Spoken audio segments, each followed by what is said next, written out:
Hello, everyone. This is Ryan from.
Profile.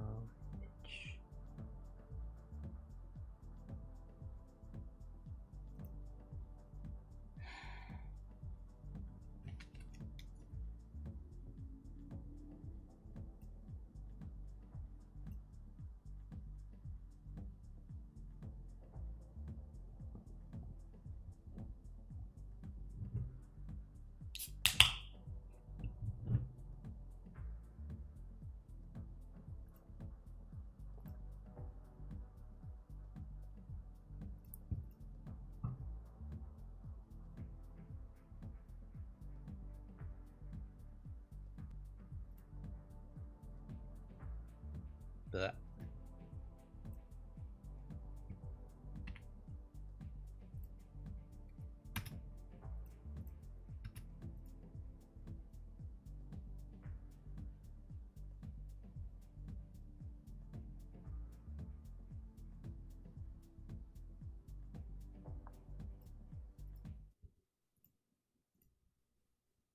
I'm going to be the first president to use power. The State of the Union. How do you? Visiting Silicon Valley is always a treat. My parents met at UC Berkeley. Any Berkeley Bears here in the house? Yes. So it's like I owe my existence to that school. My brother's named after the Lawrence Observatory. I used to joke that maybe my parents did something fun there, but I'm sure they didn't. They were pretty boring Taiwanese grad students. I'm running for president. I'm Andrew Yang, and I'm running for president because of this topic, which is the impact of technology on the U.S. workforce. And we're here to talk about AI. We're in the hub of Silicon Valley. How many of you all are entrepreneurs or work in technology? Vast majority of you, I'd imagine. Yes. So I started an organization called Venture for America that was designed to help create thousands of jobs around the country. And so that's what I did between 2011 and 2017. And I was honored by the Obama White House for my work with Venture for America. How many of you all like documentaries, like films?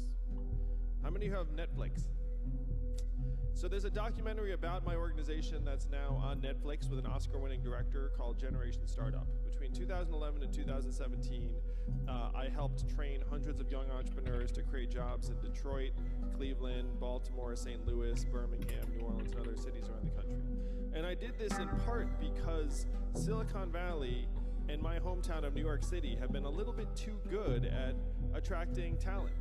You know what I mean? Like, if you work here in Silicon Valley, you work all the time with people who come here from other parts of the country and from around the world. But what happens is that what benefits Silicon Valley in many ways is depleting other communities around the country. Because if you're a really smart, enterprising grad student in Michigan or Ohio, you're trying to come here.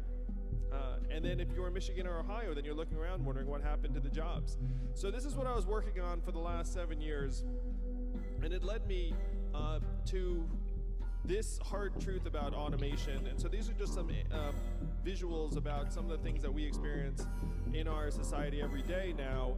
But they correspond, unfortunately, to the most common jobs in the American economy. So this, you all see it when you go to the airports. How many of you resent this the same way I do when you go to a supermarket and you have to check yourself out? You have, like, raise your hand if you don't like this. Because I'm really bad at it myself.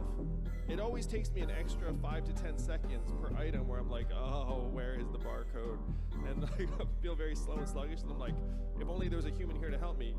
This little girl's probably better at it than I am. But we all know why they're doing this, that it's much cheaper to have us do it than to have a human clerk do it. Now this may not be as familiar to you all. This is a robot pizza. And here in Silicon Valley, some of my friends who are venture capitalists are investing in robot pizza trucks, where if you order a pizza, it will get picked up automatically by essentially a pizza oven on wheels that will then come to you, and then you will punch in your code, and then it'll just open the window and say, here's your pizza. So there'll never be a human that picks up the phone. There's never a human that interacts with your pizza. There's not a human that drives it to you. It just shows up on your doorstep. And apparently it's delicious. I haven't had one yet, but I really want one, just so I can then say more authoritatively, it's delicious.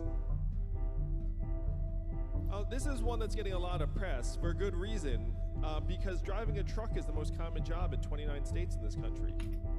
Driving a truck is the most common job in 29 states. There are 3.5 million truck drivers in the United States, 94% men, average age 49, average education high school. A lot of them are ex-military. They make on average $46,000 a year. So you have to ask yourself, if we are successful here in Silicon Valley at automating away truck driving, what are those 3.5 million middle-aged American men going to do? How many of you know people who are working on self-driving cars and trucks? I do too. And we all know why they're doing it, because that's where the money is. $168 billion in financial incentives to automate away truck driving. That's the sort of nation-scale money that can transform our infrastructure in the days to come. And then, of course, there's the manufacturing jobs. Now, these 5 slides I just presented correspond to the most common jobs in the American economy. Administrative and clerical is number 1. Retail is number 2. Food service and food preparation is number 3. Truck driving and transportation is number 4. And manufacturing is still number 5. Now, I have no illusions about any political alignment. I'm running for president as a Democrat. But to me, the reason why Donald Trump is our president today is because of automation. And it comes down to what happened here with the manufacturing workers. So manufacturing jobs declined from 17 million to about 12 million over the last number of years. And where were those jobs centered? They were centered in Ohio, Michigan, Pennsylvania, Wisconsin, Missouri, and Iowa. Now, if those states sound familiar to you, those states are all the swing states in the middle of the country that Donald Trump needed to win to become president. And he did win all of those states. And then if you dig into the voter district data, there's actually a straight line up between the adoption of industrial robots. Just be careful, all right? To Donald Trump. For all of the media discussion around Russia and the FBI and Facebook, I'm expecting and these other factors, things to go bad Trump's our president next is week. because we automated away you know, impact. But I hope it doesn't turn out And that way. looking around this room, I have a feeling you'd agree with this statement. It is not immigrants that are causing the economic dislocation around the United States. Careful for the ups and downs, you know what I mean? So, our country is now facing these historic changes, and it is confused. It is deeply confused as to what to do. We have a very, very clear message that's saying immigrants are to blame, even though that's not what the facts say. And Americans are so desperate for any kind of narrative that they'll actually turn to that and say, okay, he's saying that, and it must be true. And it makes me feel a certain way. And it is now up to us, the leaders of Silicon Valley, to say, no, this is not the truth. The truth is that our economy is evolving in ways that is pushing more and more Americans to the side. It is resulting in economic distress. We're all doomed. And social disintegration. And that we, the people who are building the future, know that this future must include Americans from every part of the country and every walk of life, not just engineers. So we got rid of these 4 million, well, we got rid of 5 million manufacturing jobs. So 4 million were due to automation. 1 million were due to globalization and some other factors. So then what happens? How many of you all studied economics in college? I did. Some of you did. So according to our economics textbook, what happens if you get rid of 4 million manufacturing jobs to those workers? What do those workers do? They get retrained, reskilled, move for new opportunities, find a new job. That is what my macroeconomics textbook said as well. That's what all of our textbooks said. All right, so what actually happened? When in real life, because if you go back, so when did this decimation happen? It happened starting in the year 2000, right? 2000 to 2016 or so is when this slide goes. So just remember the year 2000. What else happens in the year 2000? Well, let's see. The American labor force participation rate goes off a cliff. You can see that millions of Americans did not find new jobs. They just left the workforce. This is an exodus of unskilled men. Right now, as we're here together, the labor force participation rate in the United States is 63%, which is the same levels as Ecuador and Costa Rica. And that is in year 10 of an expansion. Now, there are very, very some of you are thinking, how minute can album. Be? I did. You weren't here when I was. Is at a near record low, right? I guess I was doing a lot of things. Yeah. So how can it be? I think I just did it in a weekend. You know, I was just like. Headline unemployment rate is so low. All right. And it's all in the design of the headline. These are speeches from. These are speeches from. Let's see. Yang's. Yeah. Here's the official version. I'm trying to get this on Spotify, but they're not making it easy. Yeah.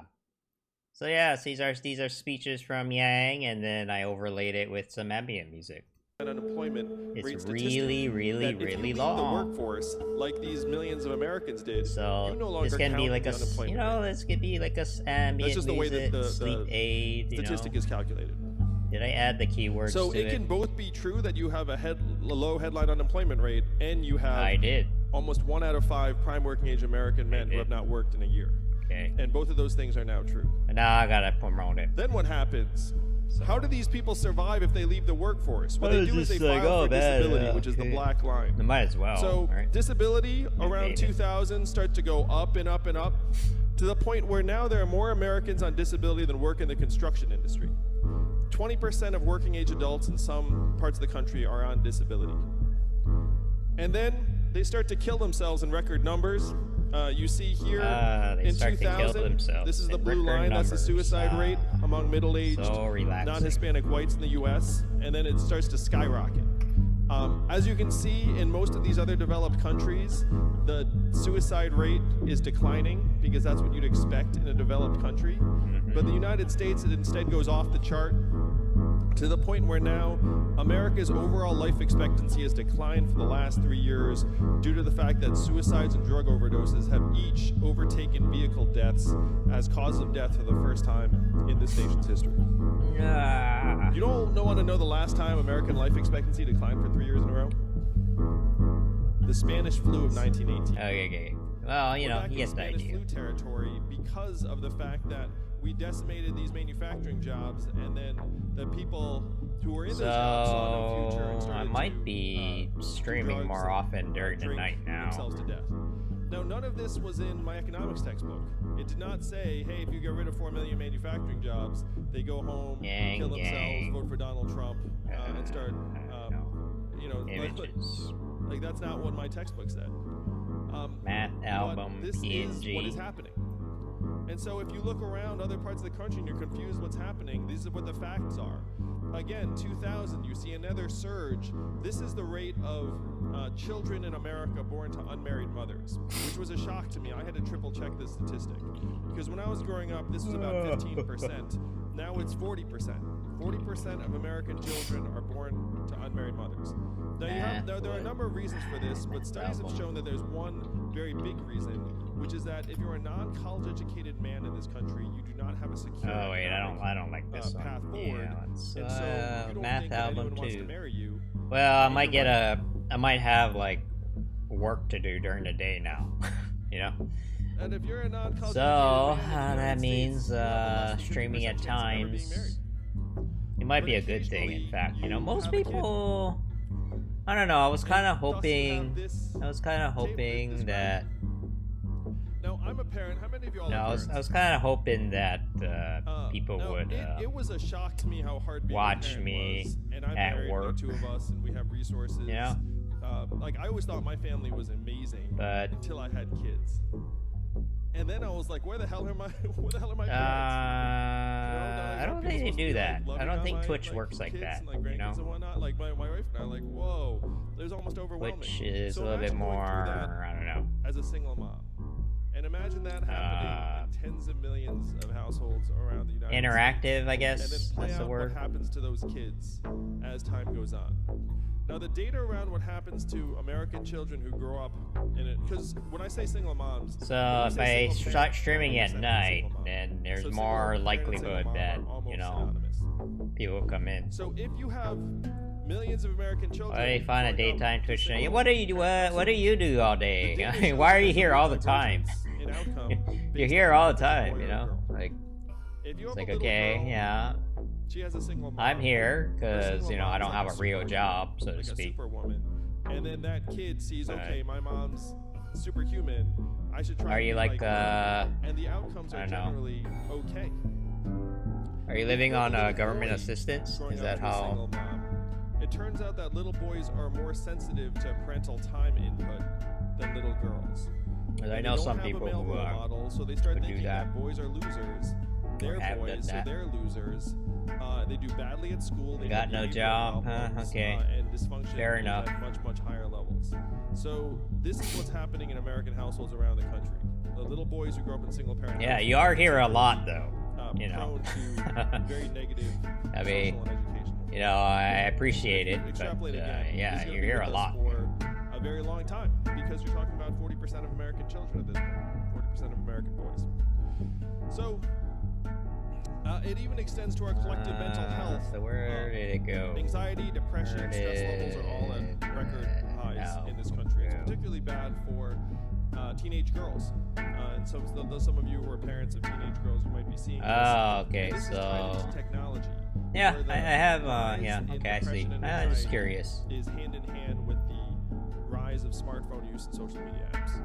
Where one of My friends in cousin, Silicon one of my Valley cousins said is that you have some of the disabled, smartest so people he in our country his working on turning supercomputers his into brother dopamine delivery supports him systems and slot machines as for well. teenage girls. And they get paid a lot of money to do so, and there's really no financial incentive in terms of protecting like our children Where did it from go? things that benefit companies. So this is all a backdrop to why Donald Trump's our Oh, yeah, president here it today, is. and this is why I care. Now, so there's pictures of my 2 boys, 6 and 3. My older son is autistic. And so we have to make big choices right now as a country. We have to explain to our fellow citizens it is not immigrants, it is technology. And then we have to start evolving and advancing in terms of Album our 2. economy and our role within it. Because this is not just truckers and retail clerks. This is also going to be radiologists and accountants and lawyers. 44% of American jobs are subject to automation. This is not an us or them problem. This is an everyone problem. And if you look at my two little boys, you can see they're not very tough. They're not very rugged. See? They're going to do very, Yang's very poorly kids in a aren't country very that is tough. tearing itself That's why apart he's worried. With truckers rioting, It's and like, oh people no. turning on each other. This is the mindset of scarcity that is sweeping our country. 78% living paycheck to paycheck, 57% can't afford an unexpected $500 bill. And so you have to ask ourselves, what is the plan moving forward? Who is making this case to the American people?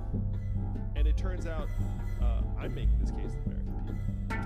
So I'm running for president now. Many of you might not have heard that much about me in the campaign, but I'm polling at 3% nationwide.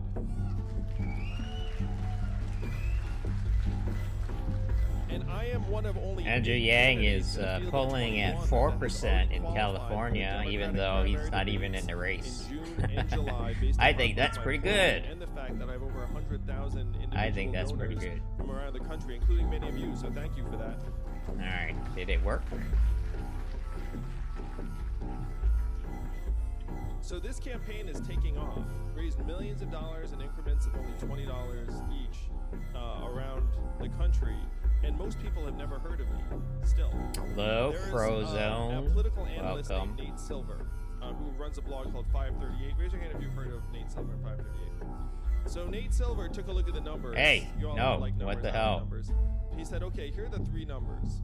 Andrew Yang has raised over $3 million. Okay, I ran out of Andrew characters, Yang is that's polling what at happened. 3% nationwide, higher than Man. many sitting senators and governors. And Andrew Yang's name recognition is lower than every other candidate's. So he said, based upon those three numbers, our projections Cut it down a little cannot bit. discount the possibility that as more Americans find out about Andrew Yang, he grows and grows and grows and wins the whole thing. And that is Nate Silver. That's Nate Silver. That's not me. So this is the plan to help keep our country strong and whole. This is the plan to help wake people up to the fact that we're in the midst of the fourth industrial revolution, the greatest economic and technological transformation in our nation's history. And we need to start solving the problems that are making Americans miserable so that my kids and your kids can grow up in the same country that most of us grew up in. Well, you came to this country. My parents came to this country to create a better life for oh man, oh. and it worked. Oh god. And I'm very, very lucky to have been born here in the U.S. and to be an American. I'm very proud to be an American. And my kids. This is probably the darkest one. I look out and I see, like, it's just like, yeah, it's just Andrew Yang. Andrew Yang is like, yeah, we're all screwed, you know, suicides happening everywhere, life expectancy is getting lower, single moms, more and more single moms. Step up and contribute to the country that has given so much to us, because there are two paths ahead for us. But this is the path of scarcity, where people start competing against each other and start losing their rationality. And right now, if you have financial scarcity, which is happening right now in this country, it has a functional impact of decreasing your IQ by 13 points, or 1 standard deviation. So anyone who thinks that America is getting less reasonable and rational and more prone to bad ideas, you are right. I could think of a few bad ideas. Because if people can't pay their bills, that's exactly what goes on in their minds and in their households. So this is the future we're aiming for, a future actually that kind of resembles Silicon Valley, if you look very closely. But this is the future of He's talking about San Francisco, man. And shared humanity, and of us valuing ourselves not as economic inputs into a machine, but as human beings and citizens and shareholders of this great country. So automation, man, automation. I mean, like, you know, if you just like look around, like, it's happening in like every sector, all sectors. You know, like I was just talking to a farmer, and the farmer's like, yeah, now they have these machines, and they can just like, you know, pretty much does all the plant stuff real fast, much more efficient. And all those jobs are gone, and they're going to be gone. You know, it doesn't even have to be perfect. It just has to be a little bit better than hiring someone, right? And we're kind of already there yet. So we're already there. So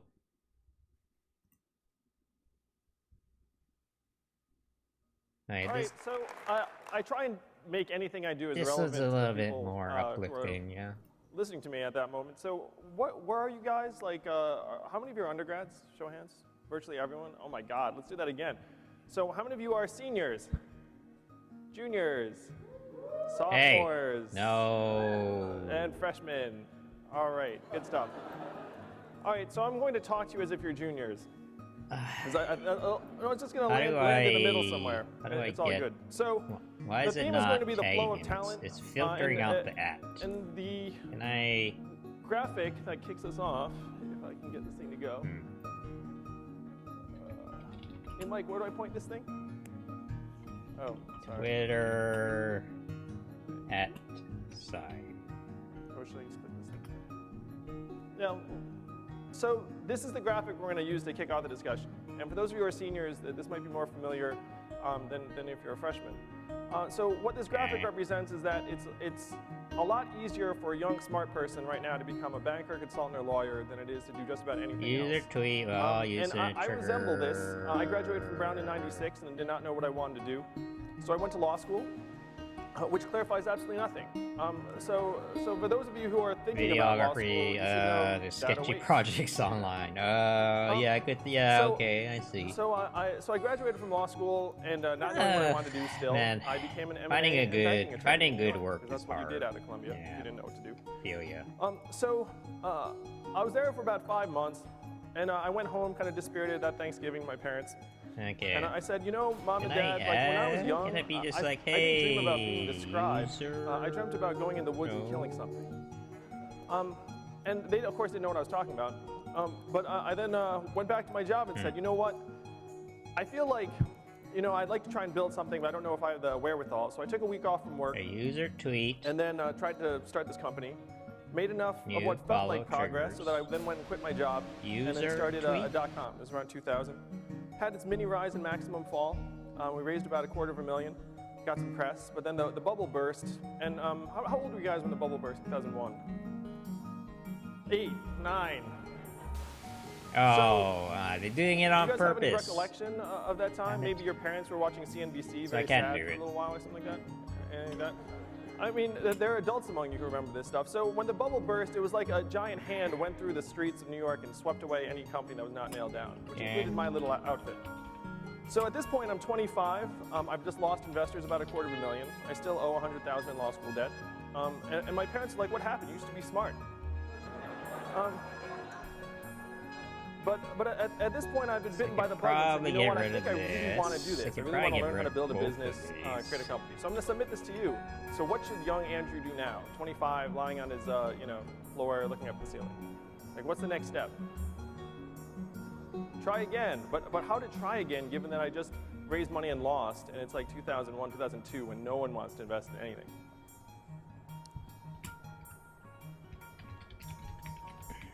Wow, I don't know what that means. Okay, so I'm going to submit something else to you. Let's say you want to become a chef really bad. What might you do? Chef school, what's another possibility? Get a job where? Right, you would take your chef knife out and you would go down on one knee and you would go to someone and say, be my master, right? You'd find someone who's like a better chef. So that's what I did. I found an experienced entrepreneur and I became his lieutenant, his VP of something or other. And so for 4 years, I supported him as that company raised about $7 million and went to $3 million in revenue. And then I became the CEO of a company called Manhattan GMAT. Has anyone heard of Manhattan GMAT? Junior, seniors, maybe? So Manhattan GMAT grew from being a relatively small GMAT boutique to #1 in the US over the next 5 or 6 years, to the point where we were acquired by the Washington Post in 2009, because we were #1 in the US. Washington Post owns Kaplan. We were beating the tar out of Kaplan. Kaplan got tired of it. So the CEO calls me and says, hey, let's talk. We have a little bidding process, and then the company gets acquired. So it's one of the reasons why I'm very familiar with this particular picture, because many of the people that my company served at Manhattan GMAT were bankers and consultants who then weren't really finding what they were looking for as 20-something-year-olds, and so they would take the GMAT, apply to business school, and then go to business school. All right, so I'm going to continue with this So let's take a look at what the actual numbers are. So let's take Harvard's class of 2011. What were the most common things to do at a Harvard a year ago? Shout them out. All right, that's not bad. All right. Yes, finance, consulting, law, not accounting. And the fourth is med school. So the question is, what proportion of Harvard students did one of those four things? See how it does. Hopefully that'll get some traffic. All right, so I've got between 40 and 90%, and as usual, the wisdom of crowds, the truth is exactly in the middle. So it's 65%. And then you have the potpourri category, which is a little bit of everything. It's grad school, nonprofits, industry, government, IT, military. Then you have its own line item, Teach for America. 18% apply, 4% actually become Teach for America core members. And then undecided. So 10% went to Europe and then became consultants. So this is the Alright, I'm not gonna play this right now. Kinda drives me nuts.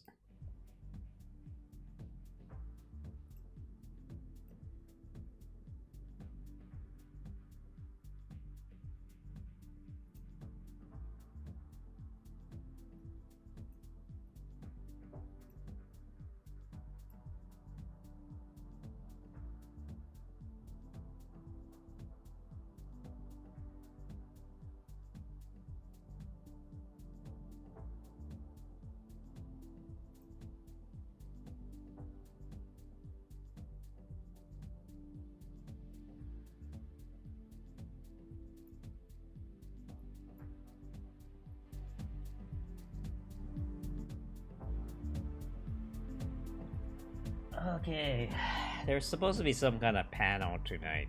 I don't know. Maybe I need to... Yeah, that's the way. That's the way. Get more followers, you know.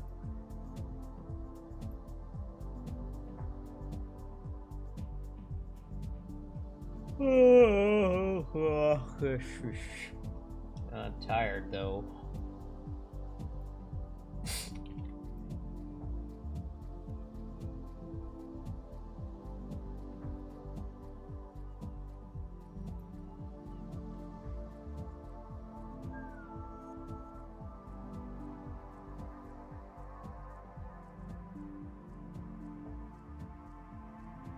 Brother told me not to worry and just be happy. Sounds like you have a good brother. You know, I'm sure things not perfect, but I mean, getting a job would probably be a good thing. You know, it doesn't have to be complicated. It can be very simple, you know? I don't know, most jobs are fairly... Like, you get something easy, you know? Something you don't have to deal with people. If you have trouble dealing with people, you know, there's plenty of jobs where you can just like, well, data entry, or, I don't know.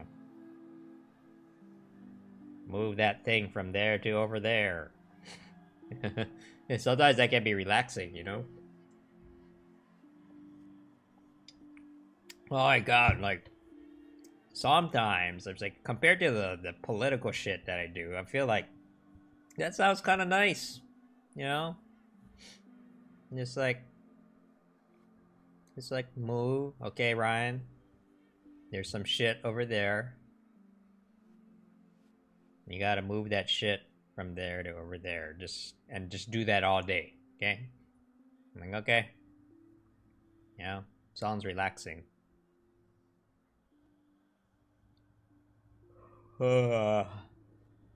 Although those types of jobs would probably be automated away. No. Cause then they'll just get a robot to do that for them.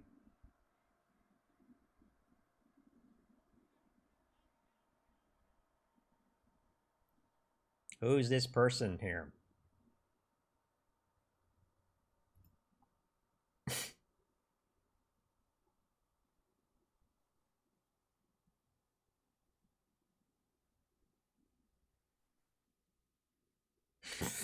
I wonder what this person is trying to do. I don't know.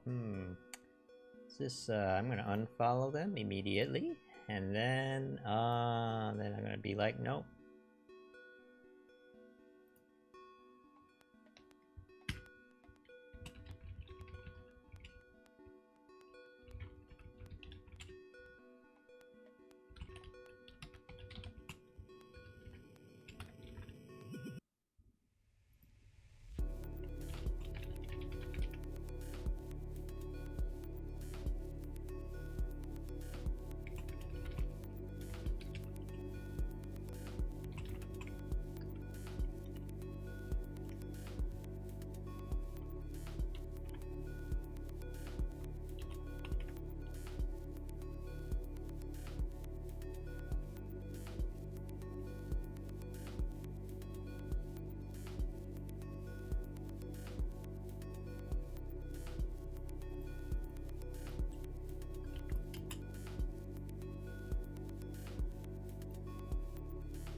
Alright. Let's see. What's going on Twitch? Let's see.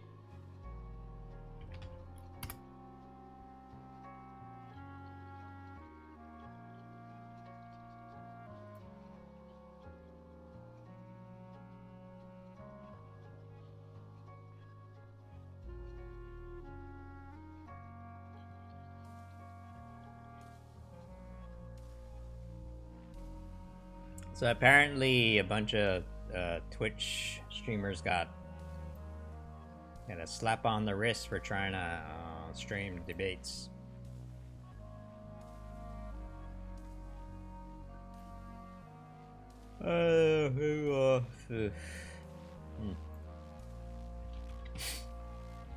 We'll see. It's gonna be I don't know, we'll see.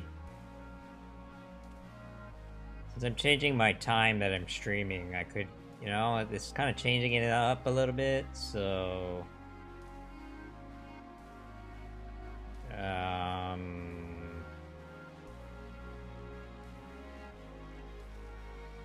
So there could either be less people...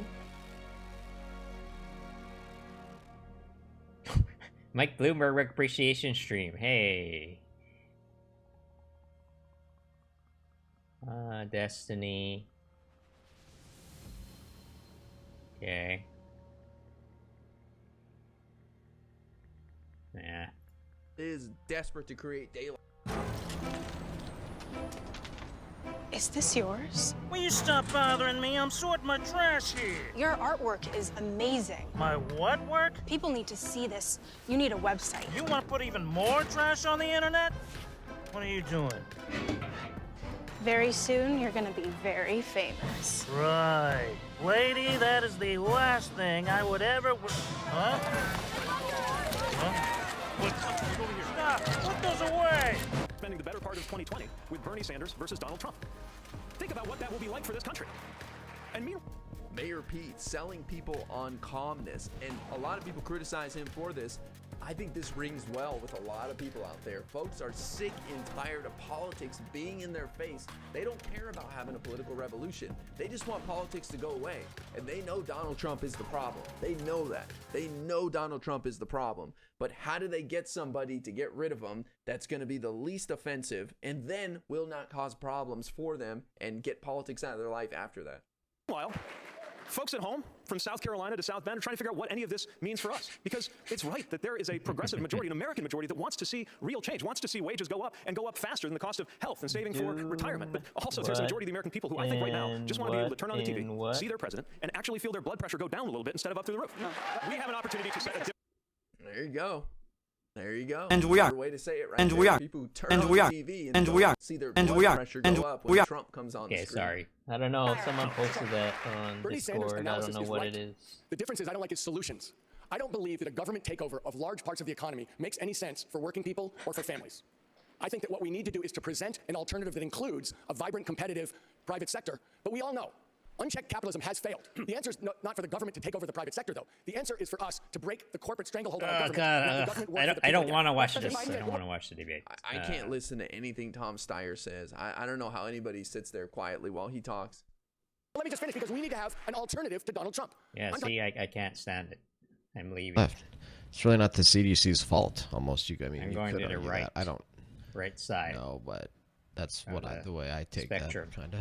Telling the Americans, except for the ones who are sick, not to change any of their behaviors? No, I think you have to always, I do it a lot anyway, as you probably heard.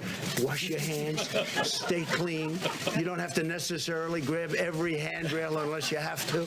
You do certain things that you do when you have the flu. I mean, view this the same as the flu. When somebody sneezes, I try and bail out as much as possible with the sneezing. I had a man come up to me a week ago. I hadn't seen him in a long time, and I said, how you doing? He said, fine, fine. He hugs me, kisses. I said, are you well? He says, no. He said, I have the worst fever and the worst flu. And he's hugging and kissing me. So I said, excuse me. I went and I started washing my hands. So you have to do that. You know, this is, I really think, Doctor, you want to treat this like you treat the flu, right? And, you know, it's going to be. I want to have you. I love you. It was so nice of you to say thank you very much. Go ahead. Give me a nice question then. Don't ruin it. Don't ruin it with a bad question. Go ahead. It's nice to talk to you without the helicopter. I gotta say that. But also, I want to talk to you about 2014. During the Ebola crisis, you said you wanted a quote-unquote full travel ban. You said Obama was a quote-unquote stubborn dope, not for doing it. You said, just stop the flights, dummies. You also said it was a quote-unquote total joke to appoint someone to lead the Ebola response with, quote, zero experience in the medical field. Now you've appointed They listened to a lot of what I had to say. I did. So and how does that square with what you're doing They now? listened to a lot, well, because it's a much different problem than Ebola. Ebola, you disintegrated, especially at the beginning. They've made a lot of Ebola. Okay. Yeah.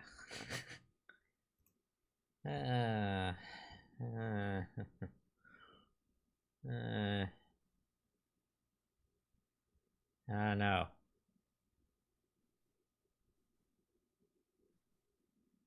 Like, who is this person? Wow, a lot of new people actually. Where's me?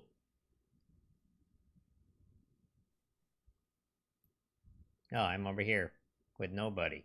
Damn it. Okay. Well, I'm still top 10 with 0 viewers. It's gotta count for something, right?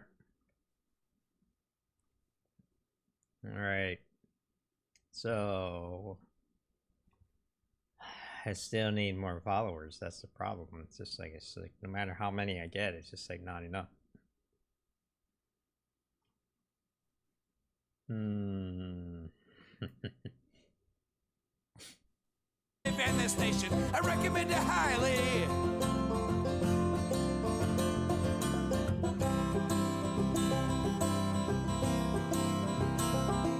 So if I see a penny on the ground. Himself from 2015 of him standing in what is called Olympic Stadium in Montreal, also known as the Big O by not many people. Does that show his rally crowd? Yeah. But question being here, guys. Okay, so Big O. Who could the Big O mean? He's talking about Obama. 17 times over. He could have just said 1 million people or whatever it is, the number. But he chose 17. No, I could just here be we reading go. things. But on top of that, okay, this great patriot here in Canada, Megafire, who he puts out, okay, check this out. 17 would be hashtag QAnon. Big O would be Hussein. Then look at these coordinates for the Olympic Stadium in Montreal. Address is 4545 Pierre de Coubertin Avenue. And the coordinates is 45.558 degrees. I don't know. Could be nothing. Could be some code in there. What do you guys think? Well, I don't. I think Trudeau is too self-aggrandizing, type of a person, too navel-gazing, self-centered, than to actually figure this out and actually, figure out the Q end of things. I don't think so. I think that it's a ploy because I'm sure he's aware of what's going on, but I don't think that he's really wise to it. Is it a lame attempt to try to make fun? I would think that might be it, Captain Liberty. That just might be it. Oh, hello. Hey, Dixie. Hello. And good evening. Oh, wait.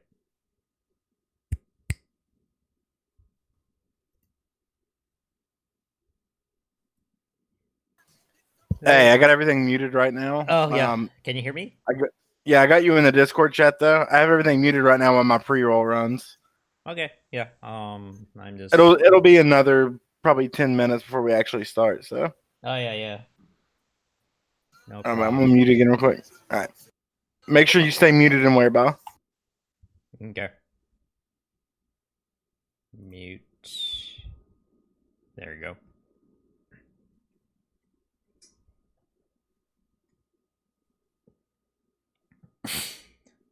All right. It's been a while since I did one of these.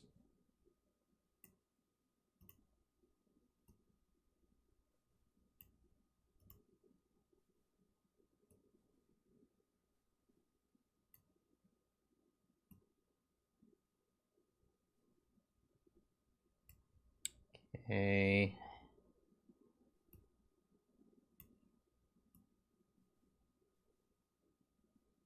Hey, QP.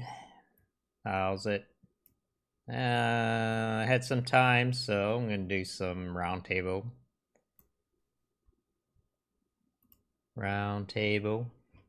Talk about whatever's.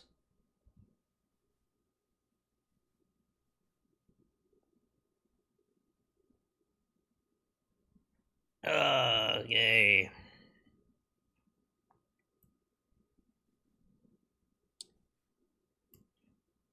I don't know if I should make a video. When did the stream start? About...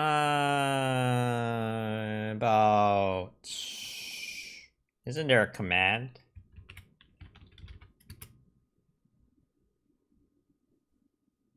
I wonder if that works. It does work. About an hour ago. Yeah, you're not getting notifications, huh? I don't know. I don't know what to tell you. That may be a problem. 'Cause I didn't really change anything on my end. But it's gotta be something to do with Restream. I wonder if they... I'm just waiting around, so...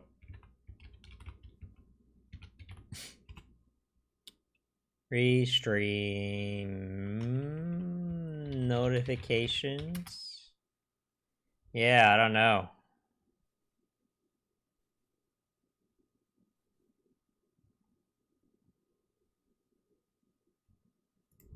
I do not know. I do not know. That's actually kind of a bad thing. You know? Why? Why? I didn't change anything.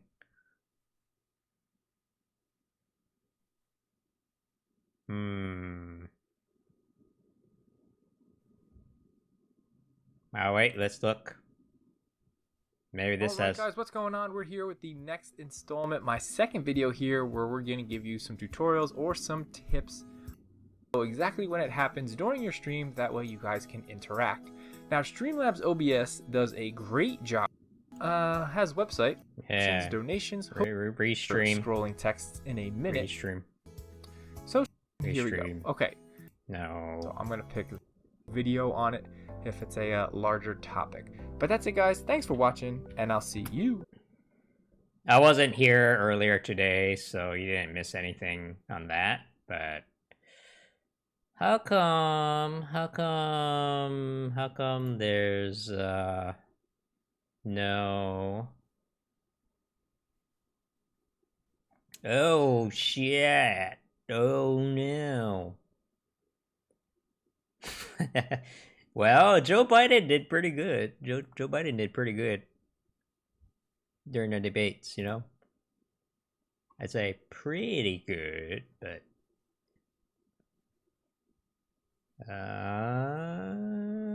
streaming settings, no chat, analytics, campaigns, monitor, settings, practically, yeah, practically.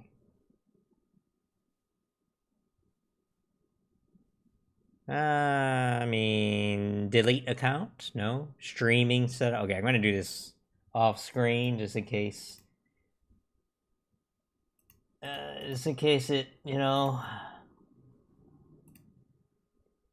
I mean, I'm not paying for anything, so there's no financial information here, but I don't know. Why aren't you getting? Yeah, why aren't you getting notifications? That's really weird.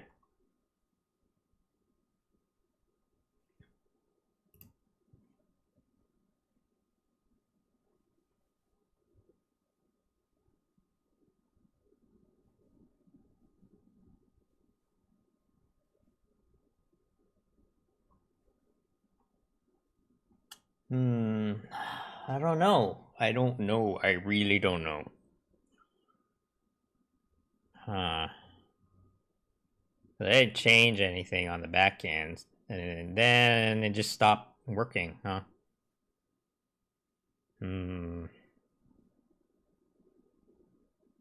Yeah, because then it's kind of like, well, if you're not getting it, then the other people aren't getting it, and so there's like no way for me to. Oops.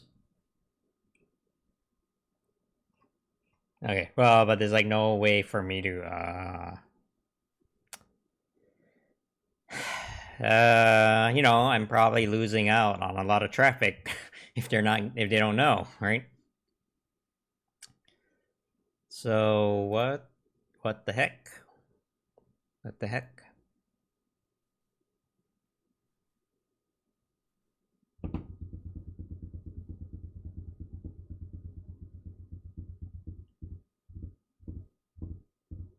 Oh yeah, did you see this? Did you see Yang was gonna also be on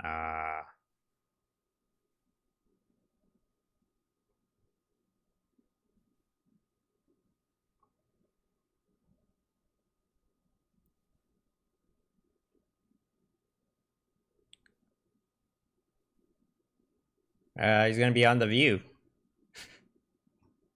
They're gonna be a co-host. This is gonna be awesome.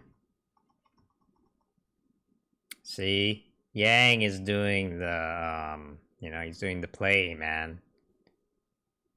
He's doing like, hey, he's gonna be the next Donald Trump instead of but good. You know. He's gonna be the next Donald Trump, you know, he's gonna be a media mogul, and then, you know, he's gonna be all over the media, and he's like, hey. And that's how he's gonna win. That's how we're gonna win 2024. That, you know. That was, see, that's what we were missing. The whole, like, hey, I'm on the media 24/7. That's what we're missing. Alright, close this, close this.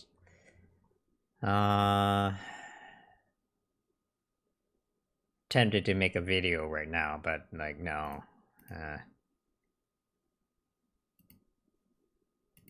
Wait, where did it go? Oh, I don't know. We're here. My stream went down. You should get a job to support your unmet needs. Yeah, having a little bit of cash is a good thing, you know? Like, I know a lot of women who, you know, they're not exactly feminists, right? But, you know, working a part-time job and having your own money is kind of nice, right? Because then otherwise you gotta be like, hey, husband / lover / guy I just hooked up 5 minutes ago, can you buy me this, you know? And then you're just like asking for people all the time.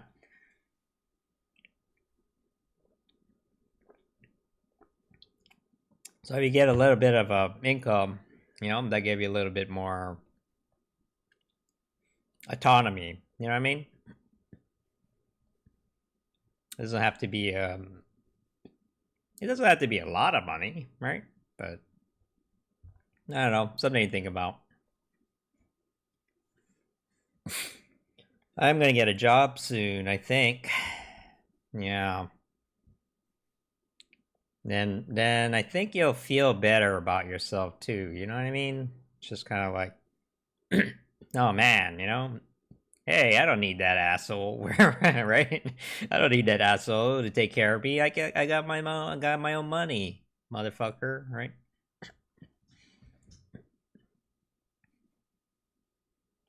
If it's a really nice person, sure, but not all of us are that lucky, you know. Someone you trust. Ugh, sorry. Oh man, I've been up all day.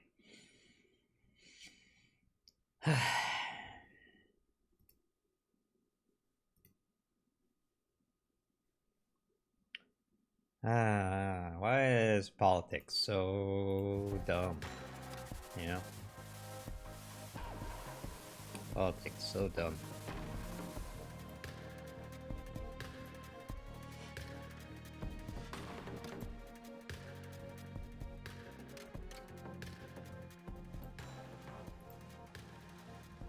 Okay.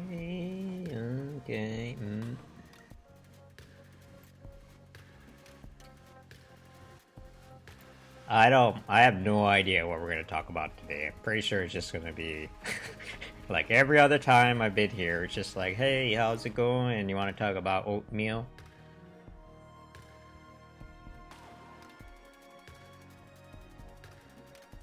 Help fixing a relationship on Twitch. Alright.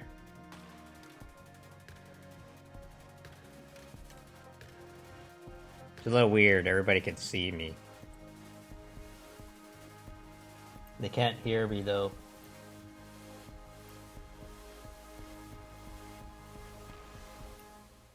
Okay, I don't know. Like, but it is. I wonder if I should. Maybe I should ask.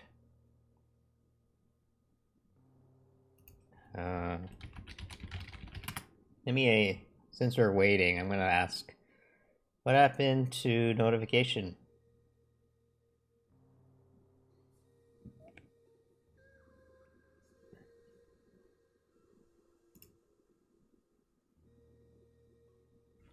I'm gonna ask. Hey.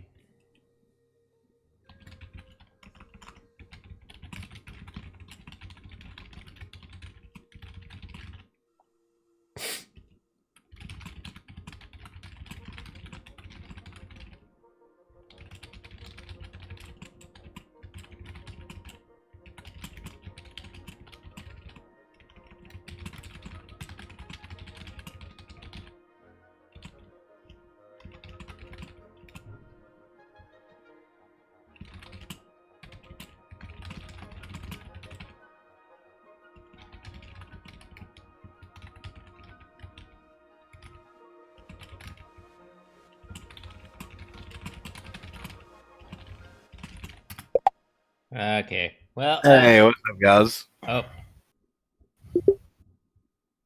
We are live now. How's it going? We are live. Uh-oh. Is that all right? Hold on. Let me get more articulate. Yo, real scumbag with the raid. 28 viewers. Awesome. Thank you. I got really drunk on real scumbag stream a minute ago. So that's where I'm at right now. Okay. Not real drunk. Like, obviously I'm not real drunk, but I'm feeling pretty good. Well, yeah, thanks for the raid, my dude.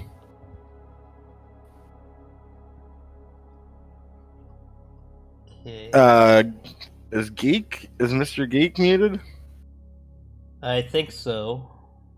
It's only. Were you trying to talk? It's only me and there is. Yeah. I'm still getting used to your shaved facial hair. Yeah, same. I instantly regretted that decision. What I lost in hair, I gained in chin. So yeah. Yeah, I did see that I tweet. instantly regretted you doing it too. Life after Yang is pretty good, Not really, man. but I'm just kidding. Yeah, did you guys hear the new song I played on the pre-roll? Hold on. The one at the end? Yeah. Yeah, the Pokemon song. How fucking Turns funny us was down, that shit? down It's a so bit. good. I think 60 is good. That just came out like today, I Well, think. I am moving on with my life, you know. What we got going on in chat? But that I can't explain Oh, it. yeah, I got the wrong I can't screen up, explain my life sorry. story Thanks for right now. reminding me, guys. I'm in the middle of something, but There we go. But it's been No, really, really Curse good. Royale. And so, like, just real quick. So, how are you, friends? The Yang campaign I'm has good. turned into I've a been drinking a little UBI bit, obviously, movement. like I said before. So we're that's waiting what's on a coming few next. people. That's what's coming hits. Yeah. Um, Some hints he might front which for a year. they'll be here Maybe. eventually. We don't know. I have no clue. But I think we're Hey, gonna Brent, are you find trying out. to get in, or did I pull you in for no reason? Yeah, what's up, dude? All right, We're let me gonna make find sure. Let me send you the out. way, boss. We're gonna What's up, find Brent? out what. There's probably like a better way I could have his went next about steps doing it. are after Like I just Super got done telling Tuesday. them I'm a little I think drunk. he's waiting for Super Tuesday Yeah. or making a decision. Mind if I just chill on voice chat for a minute? Yeah, I just sent you the way So about just in case. I have no problem with people. Thanks. yeah, sorry. Let me. It's a little confusing. Oh, I gotta send. Okay, I'm gonna have to like focus on talking to these folks in a second, but so yeah, yeah, I don't know. Like honestly, I have no idea. So on our end, you know, the Yang Yang is still going strong. We really love our guy, and we're gonna, you know, we've been in the meantime, we've been supporting pro UBI candidates that have been popping up all over the country. So I've been busy with kind of doing. Well, actually, I haven't been busy. I've been doing nothing. So I don't have a second choice because I already voted. So I voted before he dropped out. So I don't have a second choice, and I don't really have the energy to support another candidate at this point. So,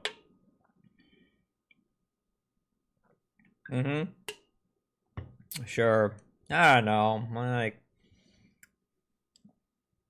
I don't know. I don't know.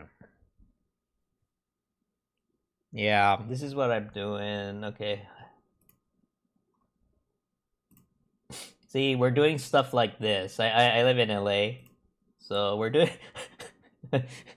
we're doing crazy stuff like this. You know, like we're gonna do an Andrew Yang UBI movement car parade, and it's gonna be led by Tesla cars. Car parade, Tesla cars, UBI march. Let's have a party. You know, it's fun. It's fun. It's fun. I do it because it's fun. It's so fun. So much fun. I don't want to stop doing it, you know? It's just fun. Alright, I'm gonna switch back. I'm sorry, but I'm gonna switch back to the folks here. Yeah. They just didn't screw him. They didn't like Hey, they didn't have Smite super Buddy. delegates and shit. Thanks for the sub. Hey, since we got one sub, do we got any gifters in here? Any promers? What's Any up? gifters? Yeah, I need a gift. Chat. I gotta invite someone. There you I'm go. too drunk to do this. All right, invite people. There we go.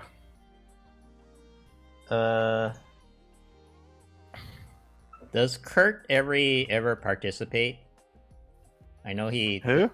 Kurt Kirschmo? Kirschmo? Kurt. Oh, Kurt is the invisible hand behind the left twitch. I see. Yeah, Yeah, he seems very Kirschmo- organized. Pay no Kirschmo. attention to the man behind the curtain, Yimby. Yeah, Kirschmo is. I think someone referred to as our stage mom.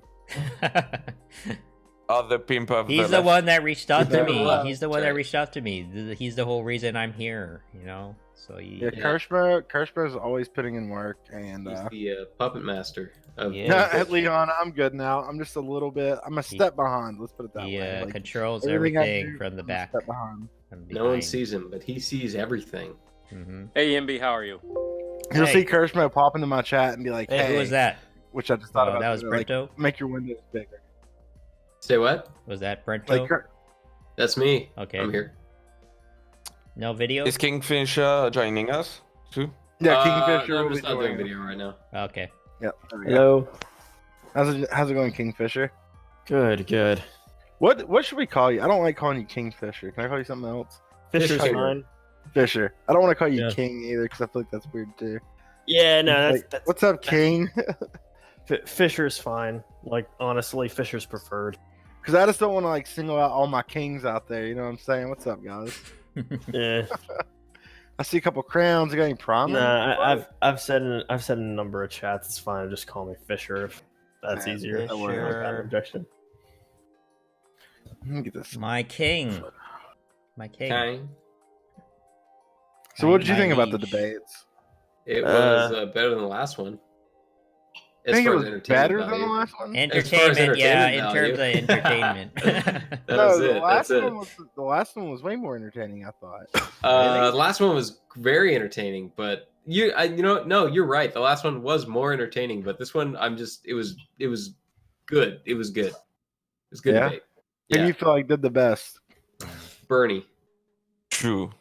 Yeah. This is gonna sound terrible, but like I can't anymore, man. I'm just burnt out. Like I'll start paying attention again after Super Tuesday because I'm in Pennsylvania. We don't even vote till April, so by the Yeah. time it Oh, gets yeah. up here, like I want Pete to be the nominee. And if he isn't, then I'm on the Bernie train. Basically, They have to win the So, field. They can't let it go on like this. It has to be something has to be decisive sooner or later. Yeah. Yeah. like, it's just too much at this point. It's like I'm.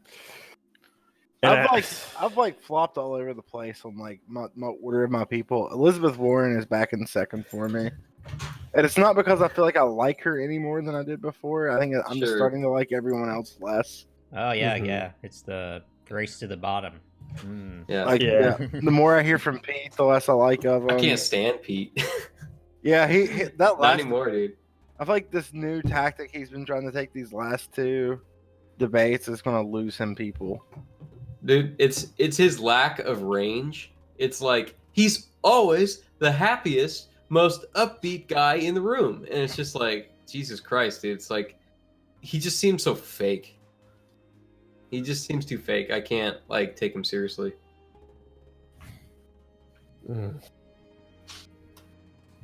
I don't know. I really didn't. Well, it might be weak, but I really didn't like the talking over people and stuff like that. do you mean? Yeah, it was a mess, man. Like Pete's talking over people. Oh yeah, that Yeah. was very It's fucking annoying. weird. It was. I know. I get why he's doing it, but it's not the kind of thing that people started following him for, and I'll say that much. yeah. Yeah. Someone said Pete feels like a budget Obama, no real charisma. Yeah, that's one thing Obama had going for him was a ton of charisma. But yeah, I feel like Bernie's got it this time around. I think you might be right, dude. And the thing is, I think that's kind of why the DNC is so freaked out. Chris Matthews thinking he's actually gonna get shot in the middle of Central Park. Like, come on, dude. Yeah, No. fuck Chris Matthews. I can't stand that dude. Like, what are you, a Fox News contributor? Like, come on, man. Yeah, I think I'm the only person here that's pro Bloomberg, actually. Yeah. I mean, we're at the point where there's a number of Fox I'm News contributors okay that are with more- him being in the race, sort of. I was memeing. I hate Bloomberg. Sort of. Oh Yeah. well. Bloomberg I don't know, Buzz. man. You might look. There's a non-zero chance that Bloomberg He could win. is the nominee. He could win. Yep. I don't So see can I- how he could win. If I see Bloomberg one- wins, goddamn. Well, I don't know. the Bernie people are going to flip out. That's for sure. You know, this is. Oh yeah, they will. This is Like- a literal worst. Like, I'm a nightmare, Bernie- right? They'll Bloomberg vote takes for the Trump in race. protest. Yeah. I'm Yeah. for Bernie, but I wouldn't call myself like a Bernie bro. Yeah. necessarily. Berniac. I think Yeah. Bloomberg's the one where if he wins the nomination, that's going to test the vote Bloom no matter who harder than any other candidate would. 'Cause Yeah, the it won't. que- It won't work. It won't work. I mean, I don't think there's no chance in hell Bloomberg could beat Trump. Yeah. I'll probably. I think you're right. This is what'll happen. Like I'm gonna vote blue no matter who, right? if Bloomberg gets the nomination, I will vote for him. If he loses to Trump, I'll never vote Democrat ever again. I don't think. Sure. The party's too much of a mess. Yeah. Yeah, I agree. Yep. That's a lot. That's how I feel. And I will say this too. Like, I always until Bloomberg came into the race, I used to always shout down at people for being like, I wouldn't vote for this person or this person, nobody but Bernie. I could understand someone not wanting to vote for Bloomberg, sadly. Like, it's hard for me to be mad at him. Because it's like the dude was literally registered, like the dude was a Republican mayor who who got the term limits changed so he could run for a third term. Like, we talk about the kind of warning signs that you look for when people try to claim power, hang on to power. Bloomberg ticks a few of those boxes in a very unsettling way. Yeah. I dislike pretty much most of him, but then my channel covers housing stuff, and unfortunately, this makes it really awkward for me, is that he's actually not too bad on housing. Why does that make it awkward? That's good, It's good, so it makes it complicated. Well, it's just hard for me to just be like, okay, fuck that guy. Sure. It'd be easier if it was that simple, but if he was a villain, yeah. Can we talk about how he declared himself the winner of the previous debate? Oh yeah, how little self-awareness do you have? I think he might have been trying to play it off as a joke, right? I know, that was really awkward. Ooh, but I remember. if he was trying to play it off as a joke, it was a little too deadpan for the audience to get. Because it just even know. Yeah, especially because the person that actually won the debate was the person that tore him a new asshole, which was Elizabeth Warren. Right? Yeah. It's no, you lost last debate. If I don't know who the winner of last debate was. Yeah. But the highlight reel the next morning was nothing but you getting your face kicked, you getting roundhouse kicked in the face. Pretty much. So yeah. Literally, the reason everyone thought that the last debate was so good is because everyone fucking beat the shit out of Bloomberg. Pretty much. That's it. I don't understand, in what realm he thinks that he won. I guess he had a few zingers, right? When he asked everyone, "Oh, how many of you started your own business?" Right? Right. And I think he probably was like, I got him. It's that's a really good thing to point out at the local or state government level, where what you're going to be doing is impacting local businesses, right? At the federal level, we maybe aren't as concerned with if you've started your own business, especially at the presidency. Maybe we're a little bit more concerned about foreign policy experience. Maybe a little bit more concerned about. I'm actually concerned about that. I think that's a fairly relevant thing to a candidate's ability. Their ability to run and start a business in the private sector, I think is actually very telling of their it's about risk taking, right? Yeah, risk management. Essentially, yeah, is what it's about. That's fair. So if you can start a business and it doesn't go bankrupt, then that's a point in your favor. I'll agree to that. Yeah, and if they started a business and it went if they started multiple businesses and they went bankrupt, I'd be like, oh, well, that is something I will consider. I don't know, if someone had multiple failed businesses, I'd be like, okay, stop doing that. Maybe you're not good at management. No shit. Yeah, right. Maybe you're bad at making decisions, No, I can understand the argument of, sometimes economic hardships happen and a bankruptcy might be necessary, but you have to weigh that. If you're consistently failing on everything that isn't licensing your name out, then maybe you should stick to licensing your name out. Yeah. It gets tricky because you don't want people running the government like a business, though. Yeah, that's the. If they can make that distinction, sure. You're right, but in the same sense, you don't want people running the government like it isn't accountable, right? Right. You don't want people running the government without account. Yeah. I just have become skeptical of the business claim at the executive level, because that was the rallying cry for Trump getting the nomination. Was oh, he's a businessman, he'll manage it like a business, and it's but that hasn't been working very well. So I don't know. Yeah. Like I don't think that the idea that you've run a business successfully is a point against you. I think it's probably a point. I think it's definitely a point in your favor. But to use it as a gotcha just feels weird to me because it's like, yeah, that's all fair. right. That's fair. 1 point in your favor. Now let's talk about the points against you, or like let's talk about the other points in your favor, right? And to me, part of why I don't want him in office so badly is like I don't think he'd be able to get like a third term as president of the United States if he was elected and reelected, right? Oh, really? But anybody who anybody who pulls the we're gonna go ahead and go for an extra term is immediately like out of the question for me.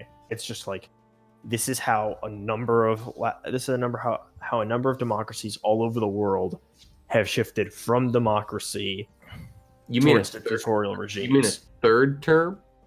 Yeah, that's what I said. Third An term. unconstitutional. I thought you said extra. Okay, yeah. I gotcha. I said if he got elected and reelected, I don't think he'd be able to get the third term thing going. Yeah. But just the fact that I know that he did that in New York, as is a governor or a mayor, I always get confused on that. I see.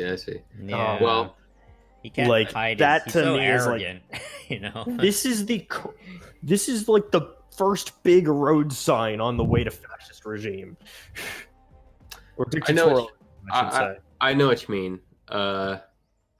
Yeah, I guess you're right. I would only say people who say like I'm only going to run for 1 term. I'm running for 1 term. It's like that's actually unrealistic. No one does that because you're running for 2.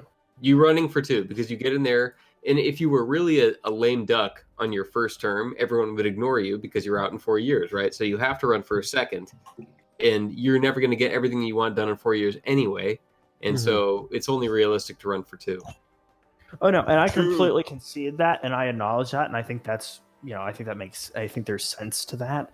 But my issue is knowing that he like got the term limit suspended or ended in New York so that he could run for a 3rd term, even though he would have been term limited after 2.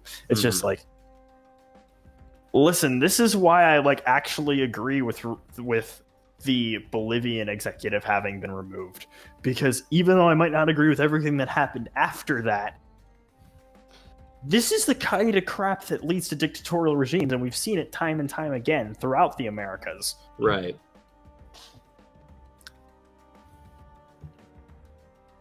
Yeah. So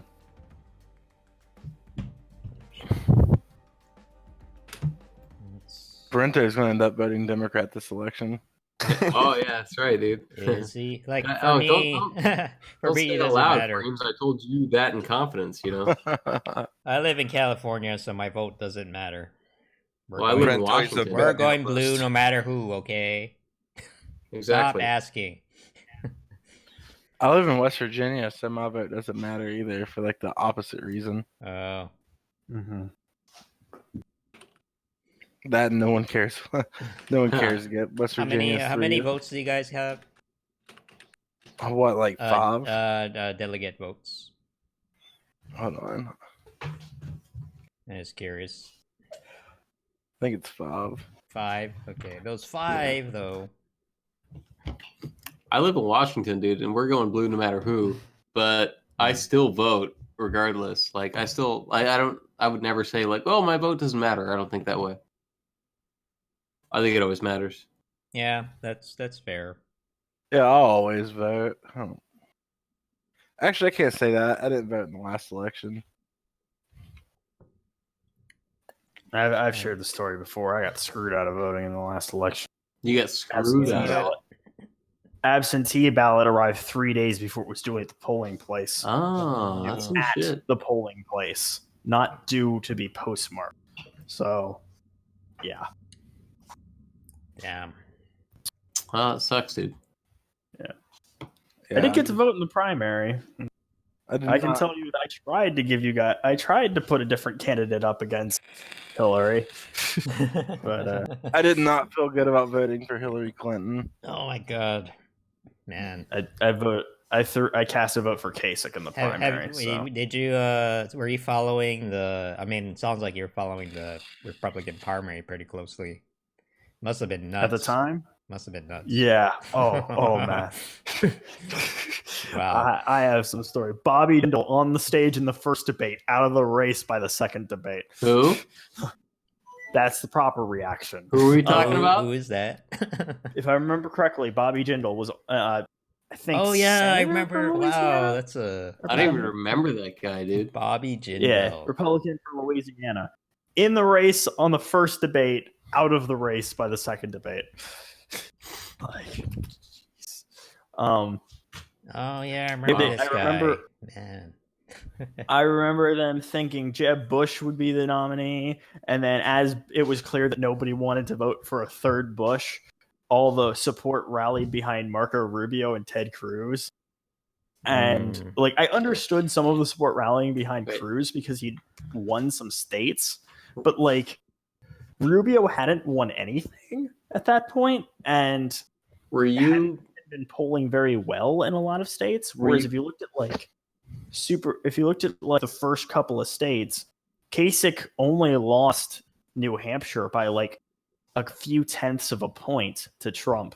So the fact that the fact that people like weren't paying any attention to Kasich, I think is where they screwed up, because he from very early on was preaching like a unity campaign to work with people from all walks, from all backgrounds, and make America work for everybody. Right? Were you voting Republican in 2016? I was registered Republican at the time. Oh, okay. I thought it was very clear from the beginning, from the first debate, that Trump was the front runner. Well, it was clear he was front runner, but the question was the candidates that they tried to prop up to oppose him. There were just some weird picks there, like Cruz. Okay, on the first day, and for the first day or two, Cruz won Iowa and Trump won New Hampshire. So I get Cruz being put up as like a notable candidate, right? But they also kept trying to put Marco Rubio up as like the wall to take down Trump. When he didn't do too well in either of the first two states, to my recollection. Yeah, Marco Rubio was not good. And Kasich at least only lost New Hampshire by 0.4 of a point. So, like, if you were looking for somebody else to be the opposition candidate aside from Cruz, the support should have gone to Kasich, especially because he had the old guard ties from having been in the Reagan administration. Sorry, from having worked with Reagan, what have you. Like Kasich was the middle road. Sure, that's true. But like, I never really saw. All I ever saw was people supporting Trump and like the Republican establishment like switching from multiple candidates and whatever candidate they thought was viable after Jeb went down. Like Jeb was their guy. He was in the center, and everyone was like, "Jeb, what the fuck, Jeb?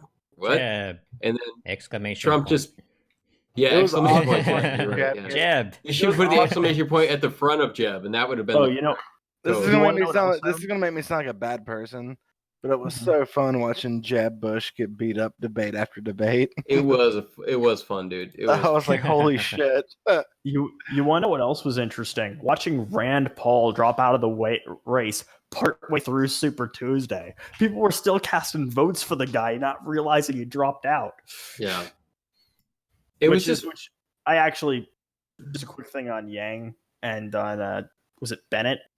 I really didn't appreciate them dropping out during the primary in New Hampshire. I personally think if you're in up to the day of, stick it out through that day, because you're kind of like, it's kind of disrespectful to your supporters to like drop out in such a position that many of them might not realize you've dropped out when they cast a ballot. Okay, that's a great point. That's a great point, actually. But that's also an argument for why he should drop out as soon as possible, even in the middle of the actual election, because anybody who hadn't voted yet might still be potentially like considering him. Yeah, I guess that's the other side.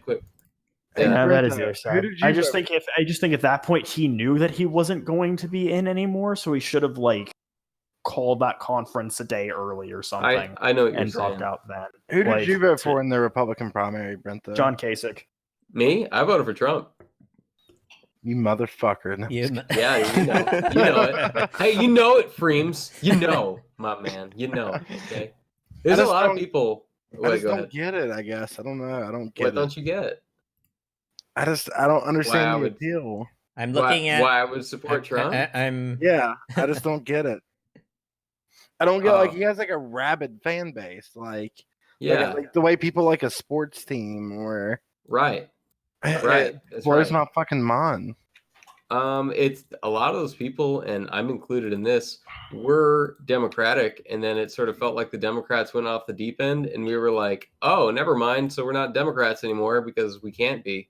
So anybody else? Who else? Trump? Cool. Like what policies was it? What We've talked many times, you know. Yeah, okay. I guess It's many things. It's sort of like I've never really been able to talk to people like about this and quite hit the same mark. It's like the only people I've ever spoken to about like my problems with the Democratic Party, and who they're like, yes, that is the problem. They left the Here's the Democratic thing. Party and they now I hate- support the right, you know. I hate the fucking Democratic Party. Right. But at the same time, I don't hate him enough to vote for Donald Trump. I don't. Right. I mean, I understand. I think that I can say from my observations, a lot of it was people just wanting to wrecking. A lot of people were just like my position when it came to the actual election was before I got screwed out of voting, I was going to vote third party to try and secure ballot access in future elections so that the Democrats and Republicans would actually have to fight, right, and actually have to like make their message appealing to people instead of just running people like Trump and Clinton in the future. But what I think a lot of people thought with Trump was they thought that the Republican establishment would rein him in somewhat. So it'd be the situation where, yeah, he's going to do some damage, but it's not going to be like him having the run of things. And I think another thing that they thought was he's gonna do the damage he does is gonna need to be fixed once he's gone in a way that it doesn't seem to be needed to be fixed right now. Like people are willing to just deal with some of these institutions that have been, corrupted, aren't working for people, what have you. And if Trump basically burns the stuff to the ground, then it'll have to be rebuilt. Right. Mm-hmm. And then there'll be room to like try and guide its rebuilding in a way that will be easier than trying to reform it. I always viewed it more as like voting in like the fucking pilot of your airplane to crash. I don't know. Yeah. I'm looking at the polls from the. Sorry, go ahead.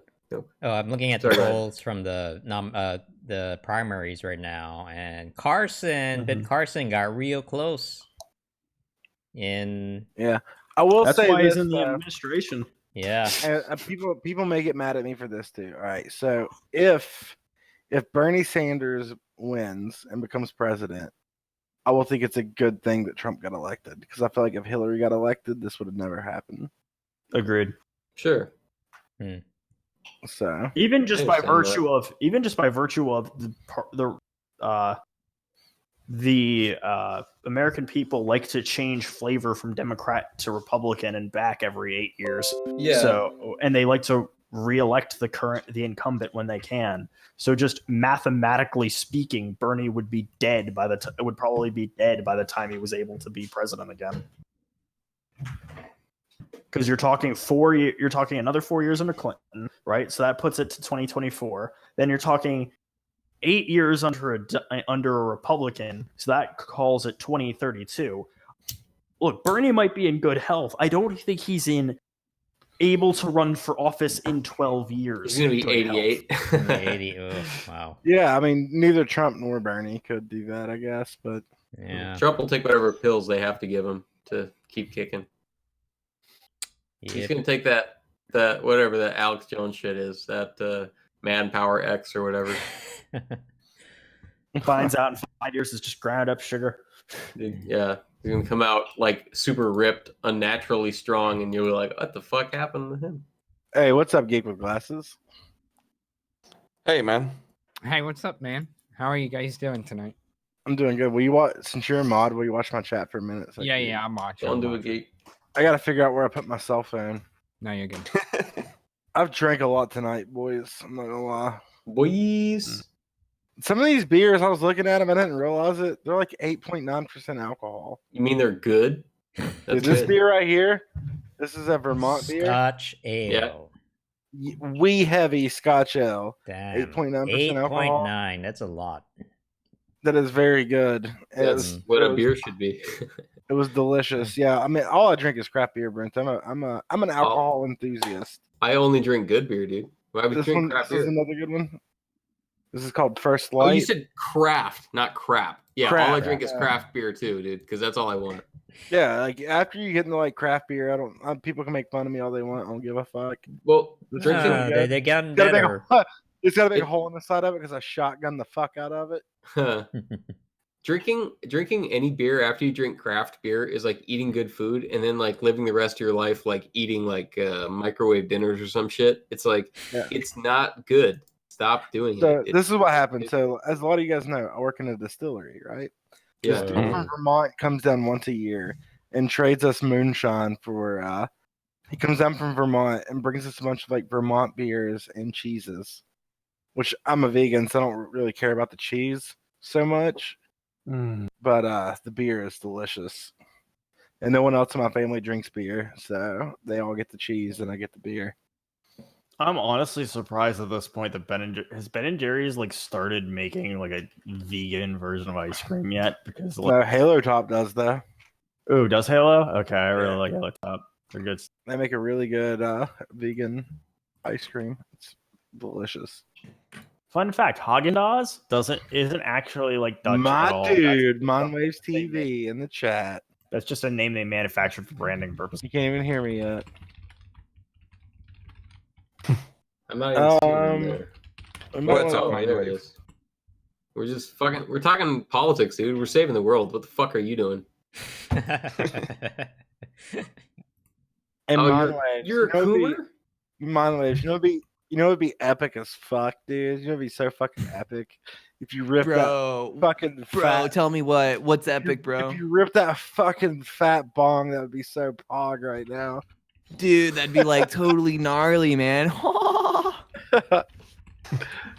That's like my new favorite thing to do in your chat. Like, dude, it would be so epic if you just hit that bong right now. Hold on, I'm gonna open the chat just so I can throw I've out had next- people like you do that, but like unironically trolling me, like unironically, like. Yeah, that's ironic as fuck. I know when you do it, it's funny, but like, there's some people that like come in and they're like, "Hey, weed Lamau," and I'm like, "Hey, weed Lamau," like. I'm still going in your chat just so I can open up. Oh, hold on, I'm getting an echo because I opened your stream up, just so I could throw out some dank clouds. I'm really drunk right now. Is this the inebriated night?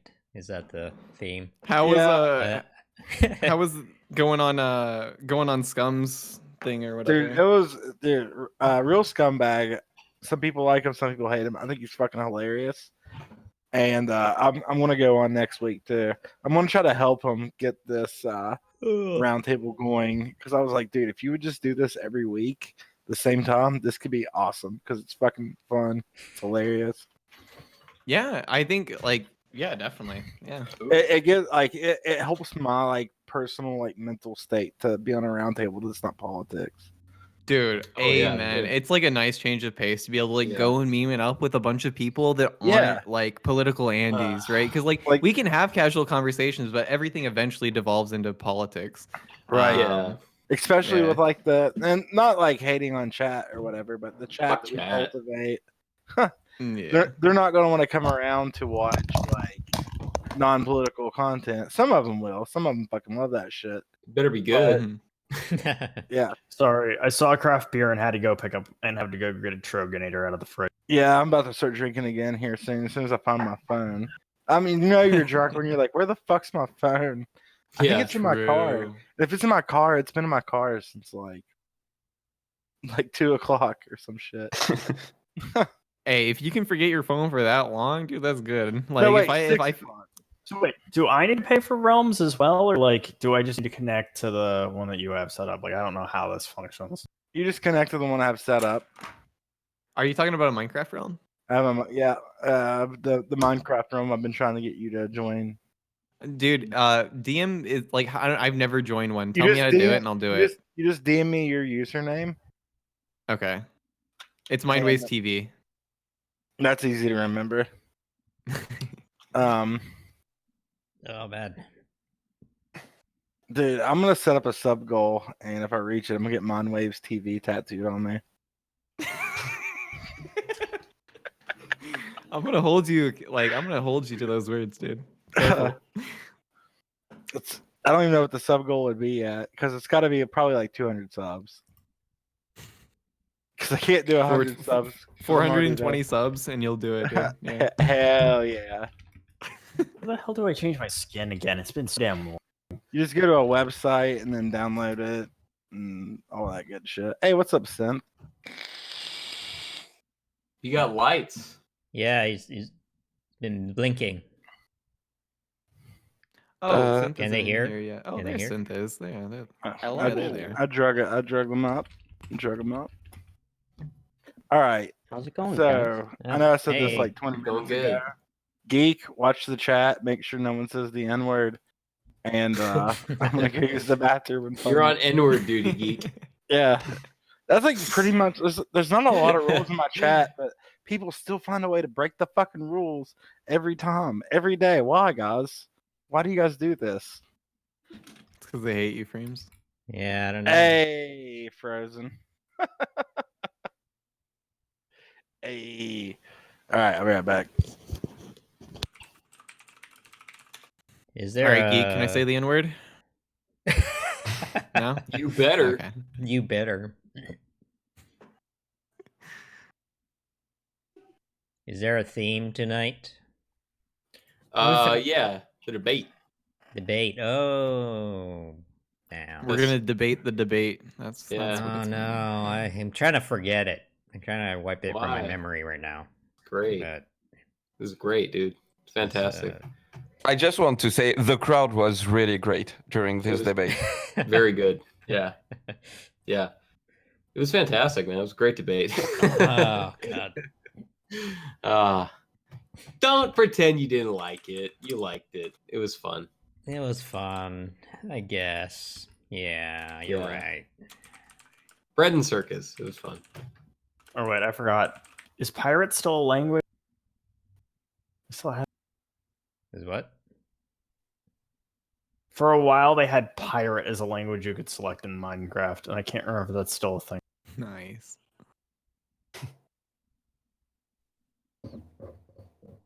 It was actually great. English. Sorry, pirate speak 7 Cs. There we go. I need a new Minecraft skin, guys, and I don't know which one to pick. Create one. I'm just switching to a greener. Create my own skin? Yeah. The Mindwave skin.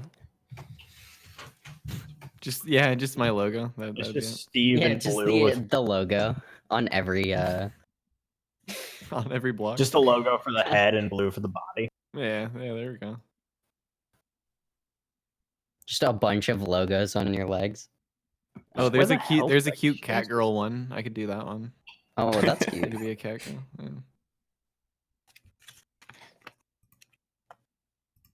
Customize your clothes. No. Can we talk about the ban too? The ban? Oh yeah. Which ban? I'd love to talk about how dumb Mike is. That'd be hilarious. I'd just love to see. You know what I want to see? I want to see C-SPAN host the debates instead of anybody else. That's what I've been because then- saying. I think that like we need to get rid of these fucking like mainstream media corporations like I agree controlling completely. the moderation. I don't even mind that they're able to do a debate or a town hall. Like, if they're going to host that, then there needs to be a way to like rehost with commentary and have that shit protected. And C-SPAN should be added to the debate list. Like, I'm okay if Fox wants to do a debate. I'm okay with ABC. I don't care. But C-SPAN needs to be able to do a few of these events. I feel like the PBS one was the best moderated. Yeah. That was It's like these are going to be our candidates. There's going to be our candidates. We should we fund a news channel so that we can like get the news. Is it that bad that you can't watch a day of though, and you have to watch it the next day, or stream it the next day? Everyone can watch it the day of. It's free for everyone to watch, right? The only restriction is that we can't restream it for our own content and benefit. Like, are we not? But if you're providing commentary, that's fair use. Yeah, but as it's happening, I guess it just feels like. I mean, I can just say like with no qualms that the reason I'm streaming it is because I think it's a good content and I think people will watch and I want to, right? But I'm not. I don't feel like I'm. I recognize like there is some virtue in it, but I don't feel like I'm doing a civic duty. Fair argument, but I'd say they're already making money by selling seats at $2,000. Oh, fuck yeah, you're right. That's true. That's weird. Right, like you've already got one line of revenue here, and there's no way I would ever pay that to go see it, huh? Especially when it's free. Yeah, that's weird. It's a little weird. Who's doing that? Do you think they just keep like all the news organizations involved through doing that? Also, did you know that at one point I think it was League of Women's Voters tried to do debates? I think they started. Right? They got pushed out by the media because they were about like issues that affected. They should have leaned in. They should have. Well, it's not that they didn't try; it's that they got. Sure. No, there's a lot of money, man. It's all about the money, and like you think, so it's about the money. Well, yeah, they did, and then they also pushed out the League of Women's Voters from hosting it. Like, let me see. Yeah, I don't know. They're very territorial in that kind of way because I'm pretty sure that the Democratic Party has a lot of ties, right, with these organizations, and they have all these deals. And, maybe a few, yeah. And it's just like, hey, here's a cash cow, Here's our our debates. So here's what it was. After a 16-year period in which, and I'm getting this from LWV, which is it's biased in the sense that it's the League of Women Voters website, but like, right, it's something that at least gives some information. In '76, they sponsored three presidential. The League of Women Voters Education Fund sponsored three presidential debates between Jimmy Carter and Gerald Ford. They were the first to be held since 1960. We went 16 years, 4 election cycles without debates. Wow. In 1976, the league also sponsored one vice president debate between Senator Walter Mondale and Senator Bob Dole. They continued to sponsor the presidential and vice presidential debates every 4 years through the 1984 elections. Following the election cycle, the Democratic and Republican national parties came together in decision to move sponsorship of the debates under the purview of the parties. Between 1985 and 1987, the league challenged this mood and sparked widespread public debate on the matter. The LWVEF argued that a change in sponsorship that put control of the debate format in the hands of the two dominant parties would deprive voters of one of the only chances they have to see the candidates outside of their controlled campaign environment. In 1987, how long does this go for? What's like the point? I mean, it's pretty short. In 1987, the parties announced the creation of the Commission on Presidential Debates. The commission chose LWVEF to sponsor the last presidential debate of 1988, but placed so many rules and restrictions on the possible format of the debate that LWVEF was finally unable to agree to participate. In a press release, Nancy Newman stated that the league had, quote, no intention of becoming an accessory to the hoodwinking of the American public. The nonprofit Commission on the Presidential Debates has sponsored all the presidential debates since 1988. However, the league continues to directly ask the candidates questions for online election source www.vote411.org, which now provides information on how to watch the debates with a critical eye, information on candidates, contact information for election officials, and much more. So if you guys don't mind me asking, what are we talking about? Basically, how the League of Women's Voters. So after 1960, we went 16 years without having any presidential debates at all. And then the League of Women's Voters started sponsoring presidential debates. And then in the 80s, they got pushed out by the Republican and Democratic parties coming together to have control over the debates and over the candidate, how the candidates would be able to. I didn't know about that. Be presented. So the Republican and Democratic parties allied to be able to put the candidates in a more controlled environment for debating. To a candidate zoo, yeah. That makes a lot of sense, actually, in a depressing way. Well, yeah, they kind of gain control over the process by doing that too, don't they? Mm-hmm. Yeah. League of Women's Voters saw this as an opportunity for the general public to be able to see the candidates when they weren't able to. And then this happened. And if you remember back to 2016, one of the criticisms levied was that CNN leaked questions from the debate to the Clinton campaign. Because they did. Right? And so if you didn't have the situation where, the Democratic National Committee oversees the debates, then maybe it would be less likely for information to be leaked to a candidate that the DNC prefers. Yeah. Right. Man. Because there's an inherent conflict of interest here. Yeah, absolutely.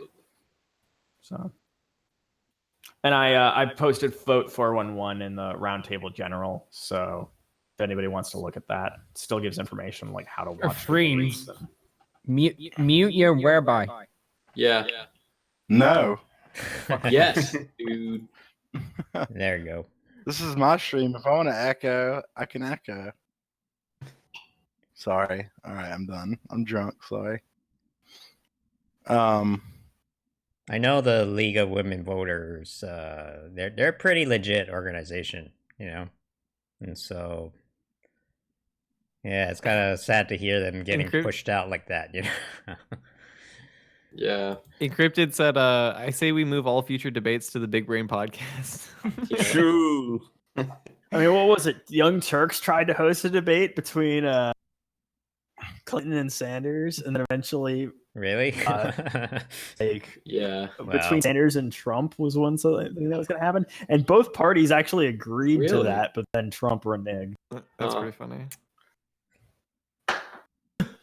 But Sanders agreed to do a debate on new media. Some people. Yeah.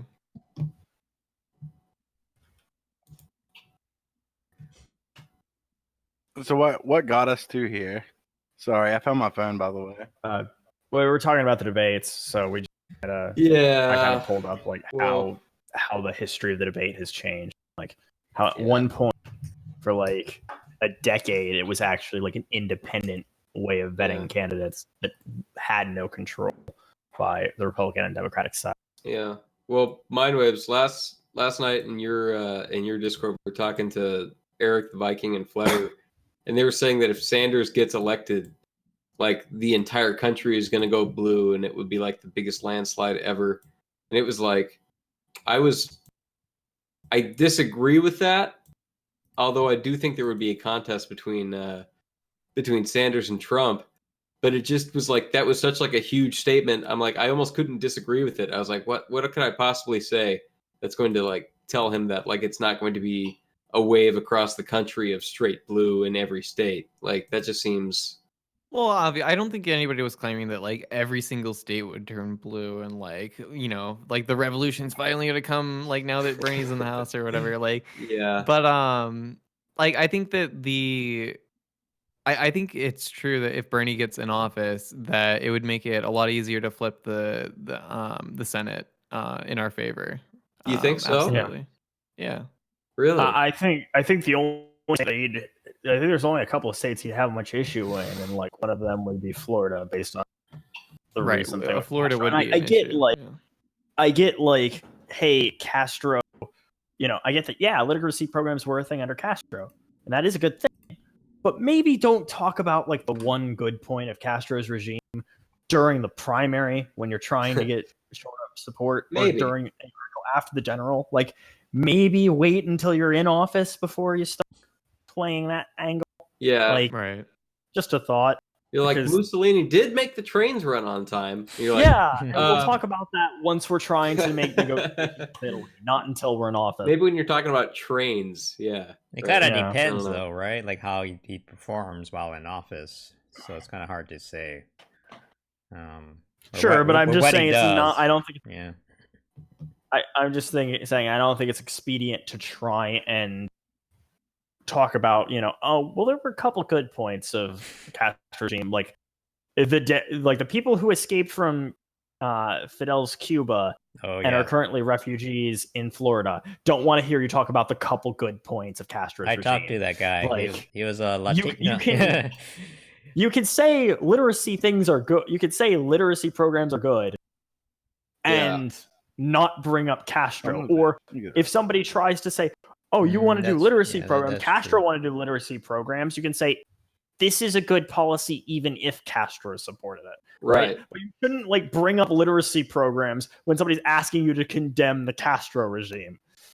Yeah, exactly. I talked to a guy before, and he identified as Latino for Trump, and he told me all about his stories about escaping Cuba and like why he's supporting Trump. And I'm like, okay, yeah, I don't agree with your position, but I hear you. Yeah. You've at least arguably got a heck of a lot better reason than most. Yeah. He wasn't. He was a little crazy because this was at the Democratic convention, and he was the only Trump guy there, and he had a big microphone, and he was just yelling at everyone. And then I heard someone got into a fight. I don't know, but that sounds about right. Yeah. Yeah. Hey Yimby, who do you support now that Yang's out? Well, I already voted, so my vote doesn't matter. And so Wow. and I'm in California. Come on. No, I'm in You California. never the election isn't over. Tell anyone who It's you just- voted for. But that's I feel not. like we're not even in the general yet, right? Yeah, I mean, my that's vote- your support to my somebody. vote doesn't matter in the general either because it's Who California. would you like to see? It was who like a would you like lawyer to- answer. Who would you like to see win? How about that? Damn, you got me. That's you don't have to say. You Come don't have on, to you say. gotta Just have say somebody, Tulsi dude. There's gotta be, like, Yang's your boy, and that's cool. But like, your second choice, like everybody's has one, right? Like, come on. All right. Well, if you had to force it on me, oh god. You don't have to say. You can just say no, but Yeah, I like. Brett, Okay, doesn't okay. say I'll be you're on honest. I'll be honest. You just can't say I already voted, so it doesn't matter because that's not true. That's the difference. No. Okay. Well. Okay. So the problem is, I like bits and pieces of all the candidates out there. I also nice things about everyone. Okay. Mike Bloomberg is actually pretty good on housing, and he has covered our housing movement when no one else would. So I have a soft spot for him. I don't like anything else about him. I like Warren because she's smart, And I like Joe Biden's. I like his personality. I think he's he displayed. Come on, man. So anyway, I don't know. That's my Biden impression. I Come on, know. man. Wait, Come on, wait, man. wait! Bloomberg cut funding for public housing. In Oh New yeah, York, yeah. didn't No, he? I know, and so he's not. If you look up Bloomberg and YIMBY, right? He is the only. Bloomberg Media was the only publication that supported us back when everyone, was very hostile to us. So I'm like, ugh. Why? You see, that's why it makes it so complicated, because it's like, okay, I like that part of you, but everything else is just like, So I don't know. You're probably not gonna like the answer, but it's just like, because Yang dropped out, I just can't. I don't know. You can't quit him. Why ca- can't I quit you? I Woodward? can't quit, and like I mentioned earlier, I don't see the Democrats winning this year. So I feel like the primaries is just a waste of time. Well, yeah, little bit. but like that says more about Bloomberg's publication than it does Bloomberg, right? Like, I don't think that's like a really good reason to support Bloomberg. Oh yeah. So, it's just like the debates this week just reminded me why I don't want to vote for anybody. You know, just people yelling at each other, and yeah, I felt like Biden did the best, in my opinion, because he was actually respectful to the moderators. That is something that I look for in a person. You know, he showed some character. Why do you care about respecting the moderators, dude? Fuck the moderators. Yeah. Like, Yeah, I mean, they're the last people I give a shit about. But I wish people would respect the moderators more on these Twitch roundtables. But yeah, you know. but they agreed.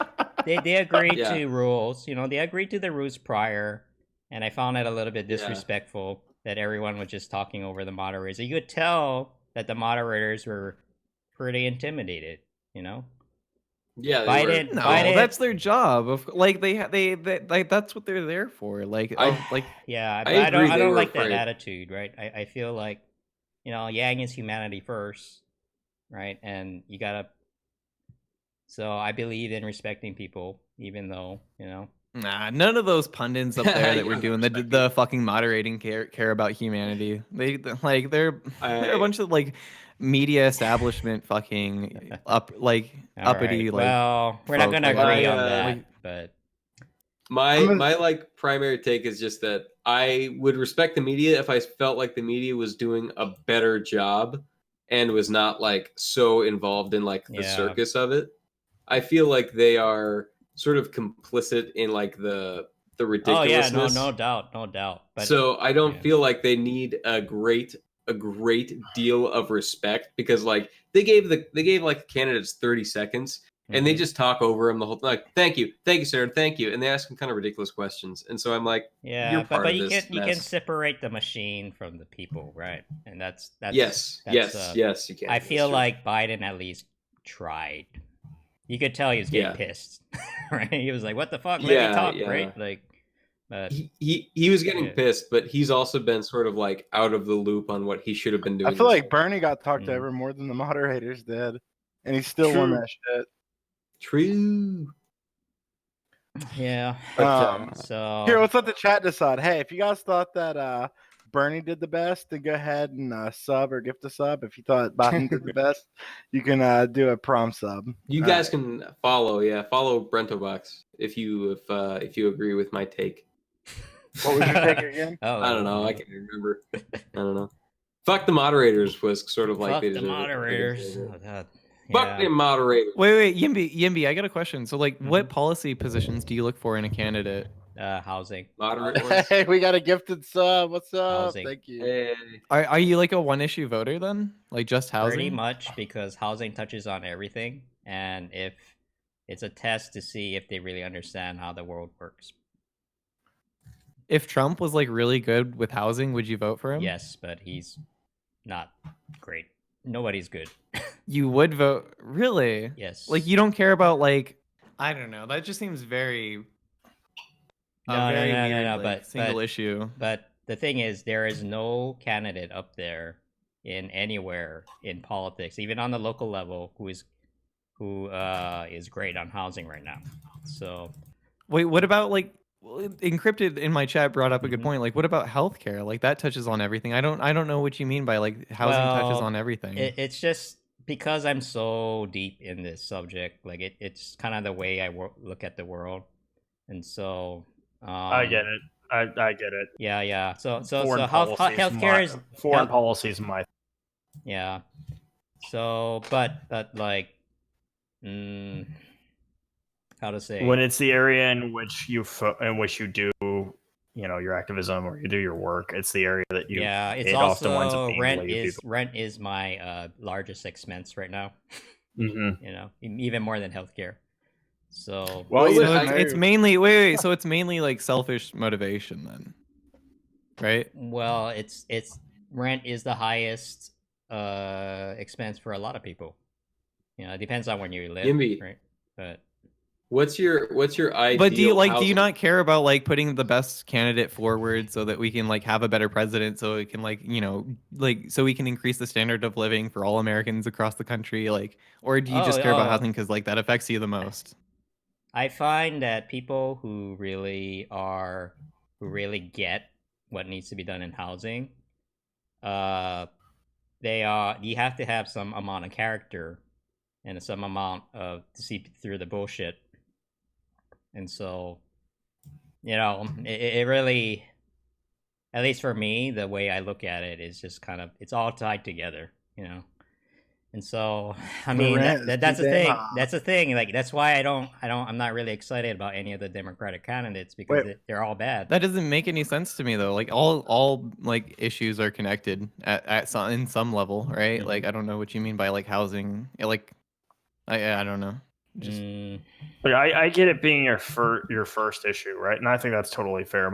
My question would be posed of like, okay, so everybody's bad on housing. So like, what's your second issue? Like, I totally get the idea that oh, you think Yang's great at housing, and housing's your niche thing. It's what you focus on. Right. So Yang draws your.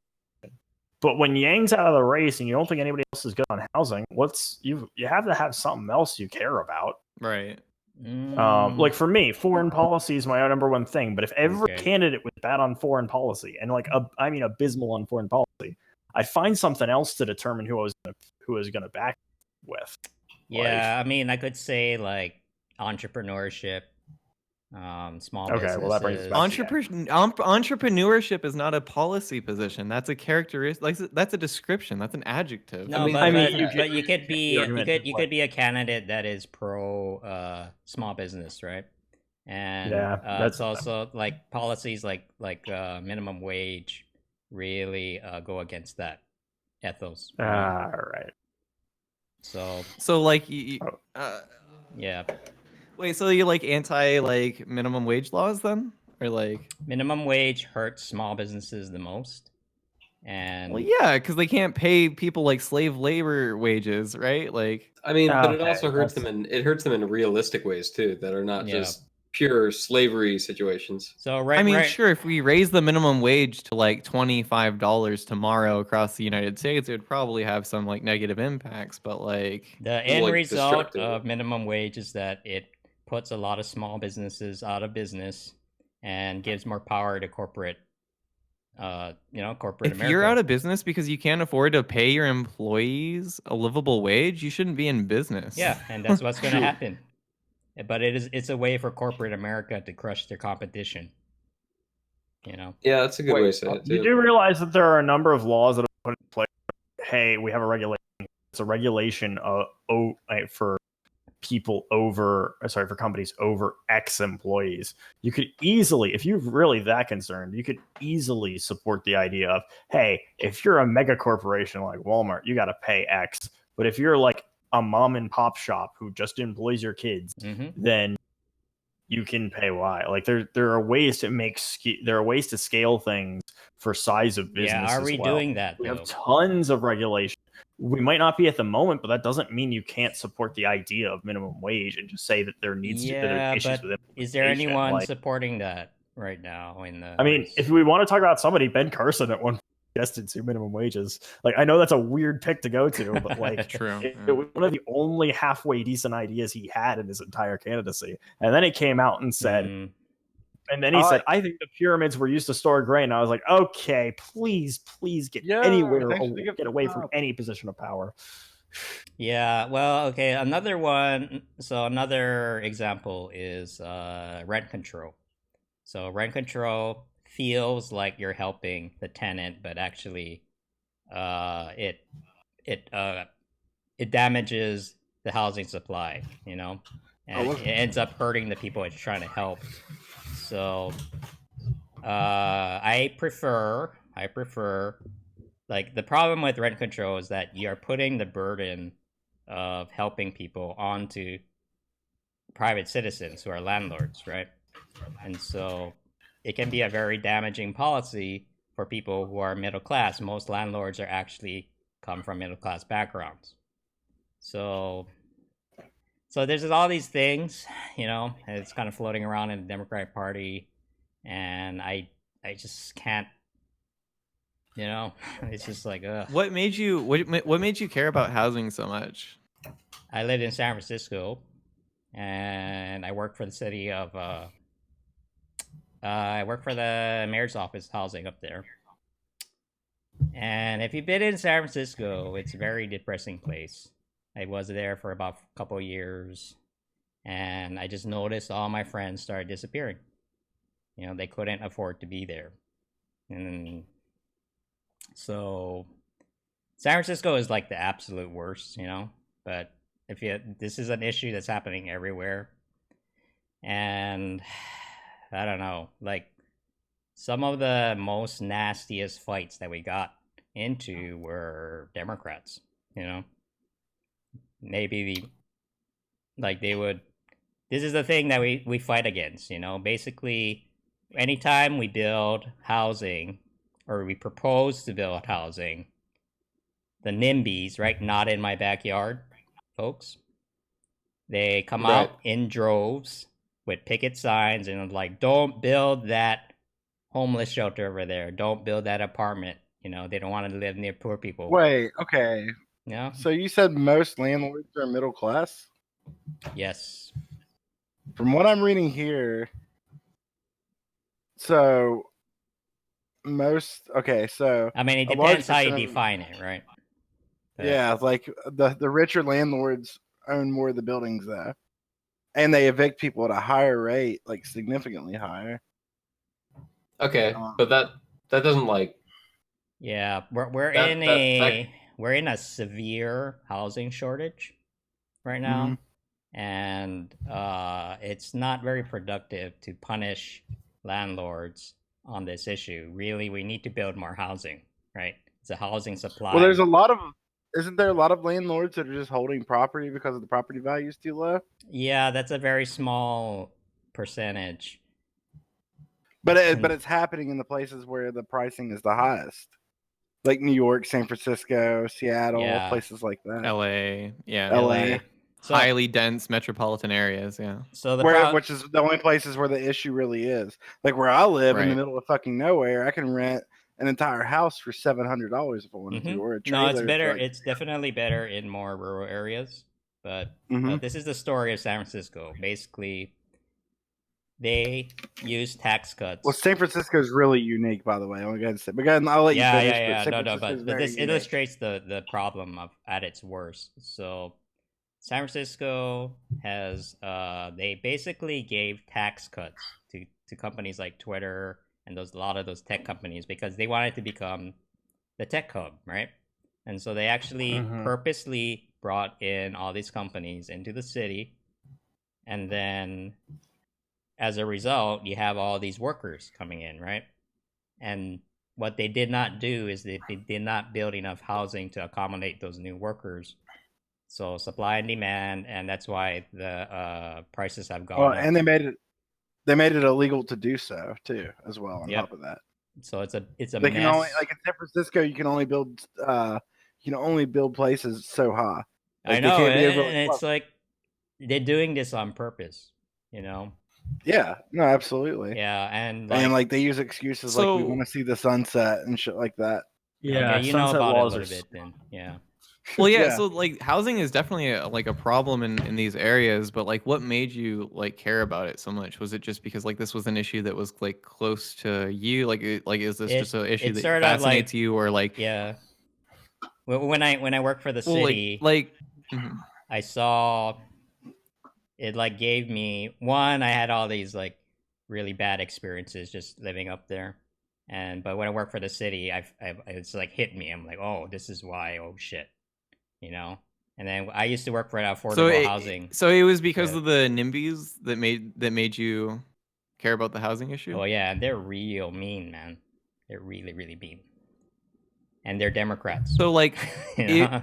It's like if we solved the issue of like housing like the way that you wanted to or whatever, like what would that look like? Like I don't know, like what do you want to do about housing then? Well, the problem is that it's not an issue of money. We have the money, and developers will fork in the money. So the money's already there. You know, they will take that risk.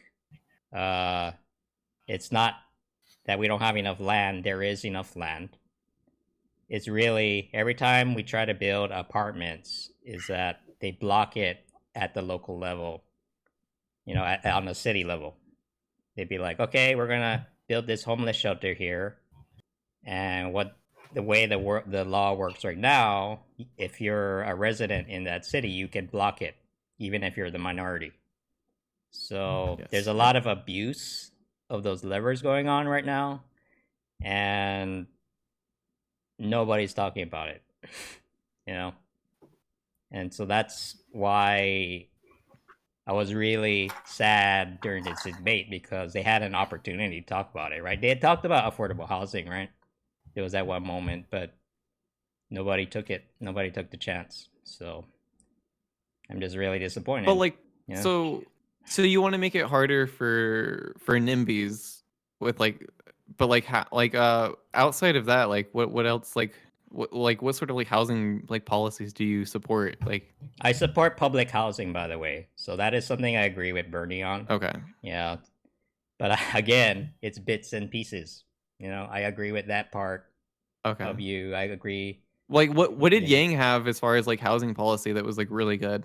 If you look up his zoning policy, it just says NIMBY.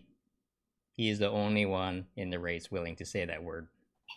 It just says NIMBY. That's it. It says Wait, the what? problem is with NIMBYism and zoning. Okay. And that is exactly what the problem is. But other candidates. But that's not a policy, right? That's just pointing towards a problem. That's not really saying how you're going to fix it. And if yeah, Sure, that's but at true. least That's identifying the problem. Yeah, he identifies a problem at least. Yeah. That doesn't mean anything. Like a it politician means- could identify a bunch No, of problems. That doesn't mean they have like the solution to like how to fix it. It shows me that he's willing to fight for it. You know. And in which? But wait, so does he not actually have any like housing policies that you actually like agree with then? Is it just that he had like is it just because he's anti-NIMBY? Yeah, pretty much. Which problems you choose to identify says Really? a lot Like about your that's platform. what made you care about Yang? Like that's why you got it, like he got your vote is because he's anti-NIMBY and that's it? That's it. It's very simple, because every other candidate up there, they dance around the issue. This is the core. You know, this is the core of the problem. You know, it doesn't matter how much money you throw at it, because they're gonna block it. You know, and it's really kind of a huge deal to have someone willing to step up and just say it out loud. So what's your solution? Build more. Build more. There's an article that came out in New York Times that just says build. That is literally the.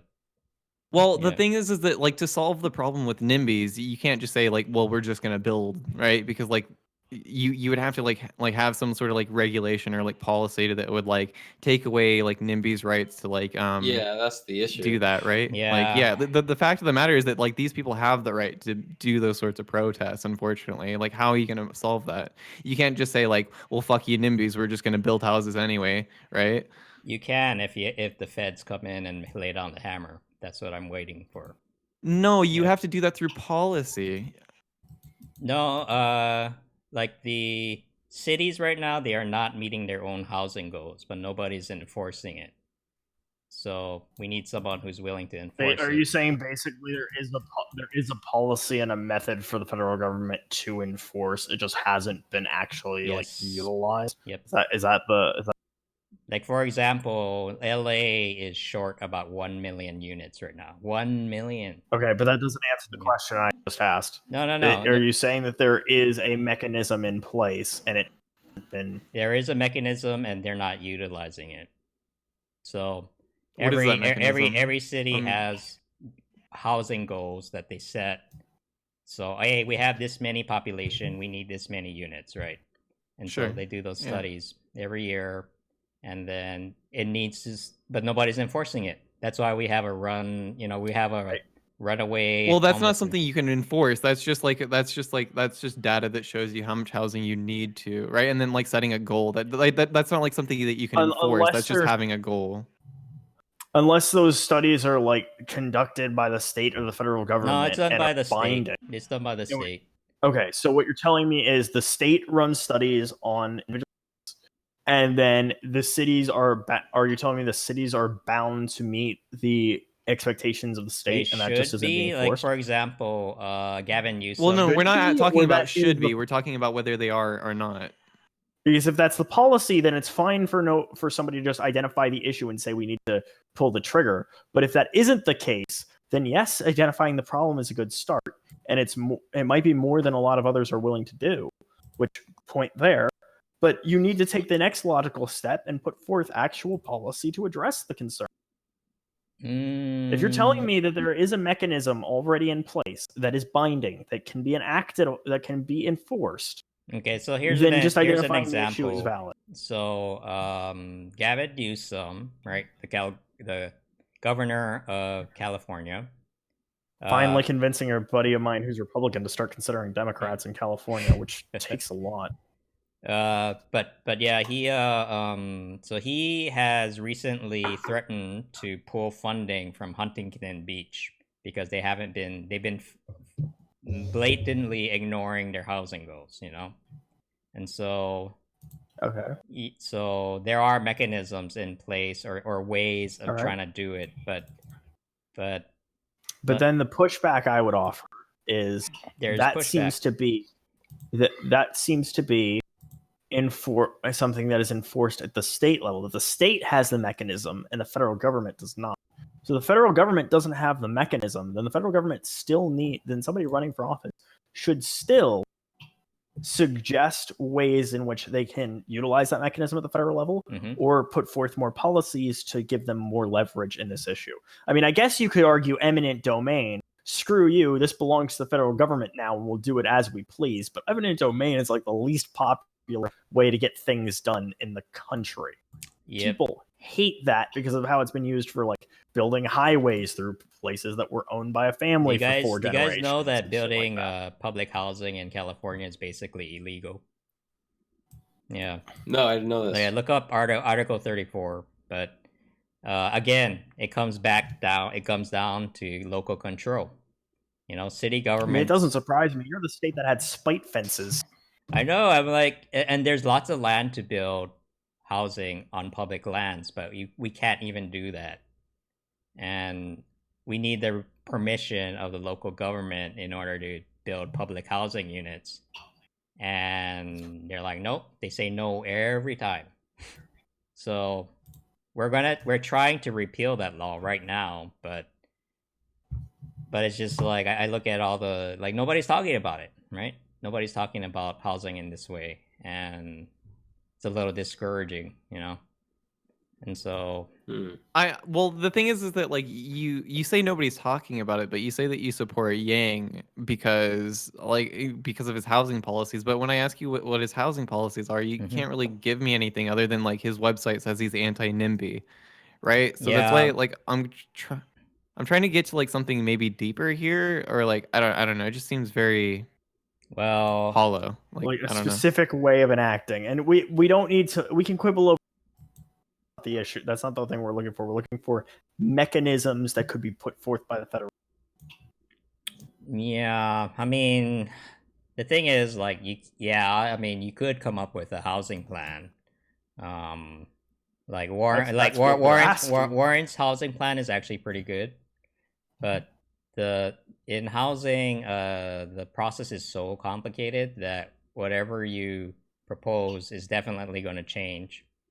And so okay, sure, but you don't have to judge it on the fact that hey, there's going to be some changes here and there because of the complexity of the issue. You can say, is this a good starting template, right? Like you can go off what you know, like what the candidate's providing as where they would start, and say this is what can you. Okay, I mean, I think your guys' criticism is somewhat fair because I was waiting for Yang to release his housing plan. You know, he said he was working on it, but it never got to that point. You know, and so, so I would have liked. Well, there had to have been some other appeal to Yang, right? There had to have been some other reason you put your support behind him. It's not just the housing thing. It's just like his understanding of technology, his understanding of like his support for the arts. You know, I think it's really great. Like copyright reform. Okay, the more and more I but these aren't political policies. Yeah, like because the reasons why he likes him. Sure, but the reason I liked these are like cult of personality things, though. Like it's like saying like I like Trump because he like talks it like he says it how it is or something like that, right? Like I'd push back slightly on that mind waves. There is some merit to saying hey to the whole Yang putting forth the thing about you should have some right to the money that comes from your data I guess things like that. There's some merit to that argument. To say it another way, this is slightly less cult of personality than what to Trump say it was, another way, right? he has It's actually one of the identified, points I like the most about Yang. at least in the topics that I know about, he has identified the problem correctly, which is a better thing for me than the other candidates who I feel like identifies the problem incorrectly and have built policies around them. So they, other policy like for what for instance, like what rent problem? control is misguided. Okay. Yeah. I wanted to ask you one question on rent control, by the way. Wealth tax is what misguided as well. I wanted to ask you a question on rent control because this is something I've always kind of thought about. Isn't rent control a good mechanism to prevent the issue from getting worse while exploring other options, or is it not even does it not even accomplish that aim of preventing the problem from growing worse and worse as you pursue other like I said, solutions? The problem with housing is that we don't have enough housing. So rent control does not address that problem, so it does not solve the problem. And so right, but doesn't it at least prevent other people from getting turned out? Doesn't it at least keep the people who are currently people? It works for certain people. Okay. But against the overwhelming shortage that we have, it doesn't really do much in the bigger picture, right? It just always seemed to me like a stopgap measure where if you're going to say, hey, we're going to do rent control to start and we have other plans, we're looking at other options, it seems to me like at least a way to prevent the problem from being further exacerbated in the meantime. Maybe I'm missing something. But you are punishing landlords during the process. So that's my issue with it. I prefer housing. I prefer housing. What do you mean by punishing them? Like, how are we Because you're artificially restricting their ability to make money, right? Okay, but why is that a bad thing? We're saying you can't keep gouging them further than you already are, right? Yeah, so that's why I prefer. I think the better solution is housing vouchers, like Section 8, where you are compensated, right? The government actually foots the bill. I think that's much more fair, for use of taxpayer money. Yeah, I mean, I generally agree. Yeah. Okay, that seems like a valid. Yeah, so I think I don't know, right? Like, it's complicated, and yeah, that's it. It's complicated. Yeah. Okay. No, I just want. I don't want to my chat. I'm not trying to defend rent control as a policy. I'm just trying to push YIMBY to see exactly why he has the stance that he does. Right. I'm not trying to stand rent control. And for my part, I was generally curious as it is a stopgap measure. So yeah, that was sure. I think that rent control can be good at a local level. I don't like Bernie Sanders nationwide rent control idea. I think that's really bad. Okay. But I think that rent control can be good in tandem with other housing policies as a temporary solution. Yeah. I don't think it's a long-term solution at all, though. Yeah. I forget. Can beds be dyed in Minecraft? I don't remember if they ever put that patch out. Yeah, they can actually. Yeah, but Bernie's plan to dye all beds, I'm not sure if I'm on board with all that, but we can teach you how to Fish, Kingfisher, you playing in my realm right now? Yeah. Hell yeah. I'm streaming while playing on your realm. The realm is booming. That's all I gotta say. Realm That's the reason it took me so long to join this Discord. I'm trying to find a cute emo girl skin. I have a Pepe frog. I've just been hanging phrases up until now. I have a Pepe frog skin from on. I went with Green Arrow. Oh, there's cool. Peepo and there's Pepe. There's two of them. Peep. No, but it's not because I was being dumb or anything. It's because I'd actually reached the maximum number of Discords I can be in on this account. Oh, I got ya. I have to keep having to do bulk deletion. Yeah. I thought I could reach the limit of how many Discords I All can right, Brent, my fellow beer enthusiast. Yes. I'm only allowing myself one more beer tonight. I'm gonna let you pick what I drink. Which beers do you have I have a Austrian style lager, a double IPA, a dark lager. Man, you got the heavy and stuff.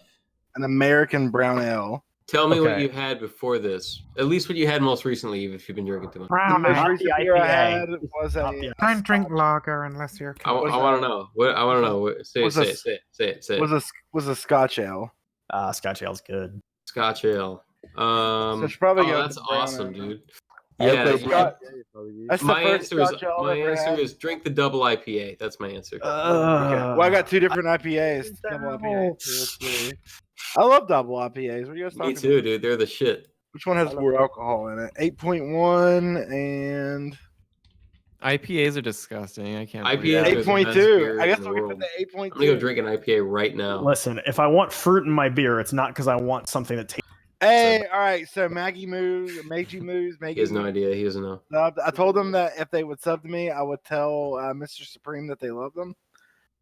They said, "Tell Mr. Supreme I love him." I said, "If you sub to me, I will." They sub to me, and now they're saying, "Eat it, bitch." Me, not you. Supreme didn't catch you hop in. How you doing? Huh?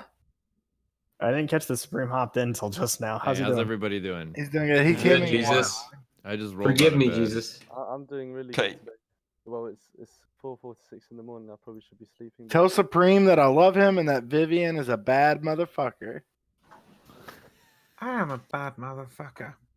I'm a Speaking sad. of- I'm a sad No motherfucker. camera tonight. I'm a sad boy. Hey, where my sad boys at? You sad boy there? Vivian, you and I disagree on a lot, but I appreciate having somebody else I could actually talk about the cult of personality and fascist movements with. Me and Vivian disagree Wait, a lot, who was that and we for? agree a lot. Kingfisher Kingfisher. Games, not pictured. Oh, it's Yeah. Mr.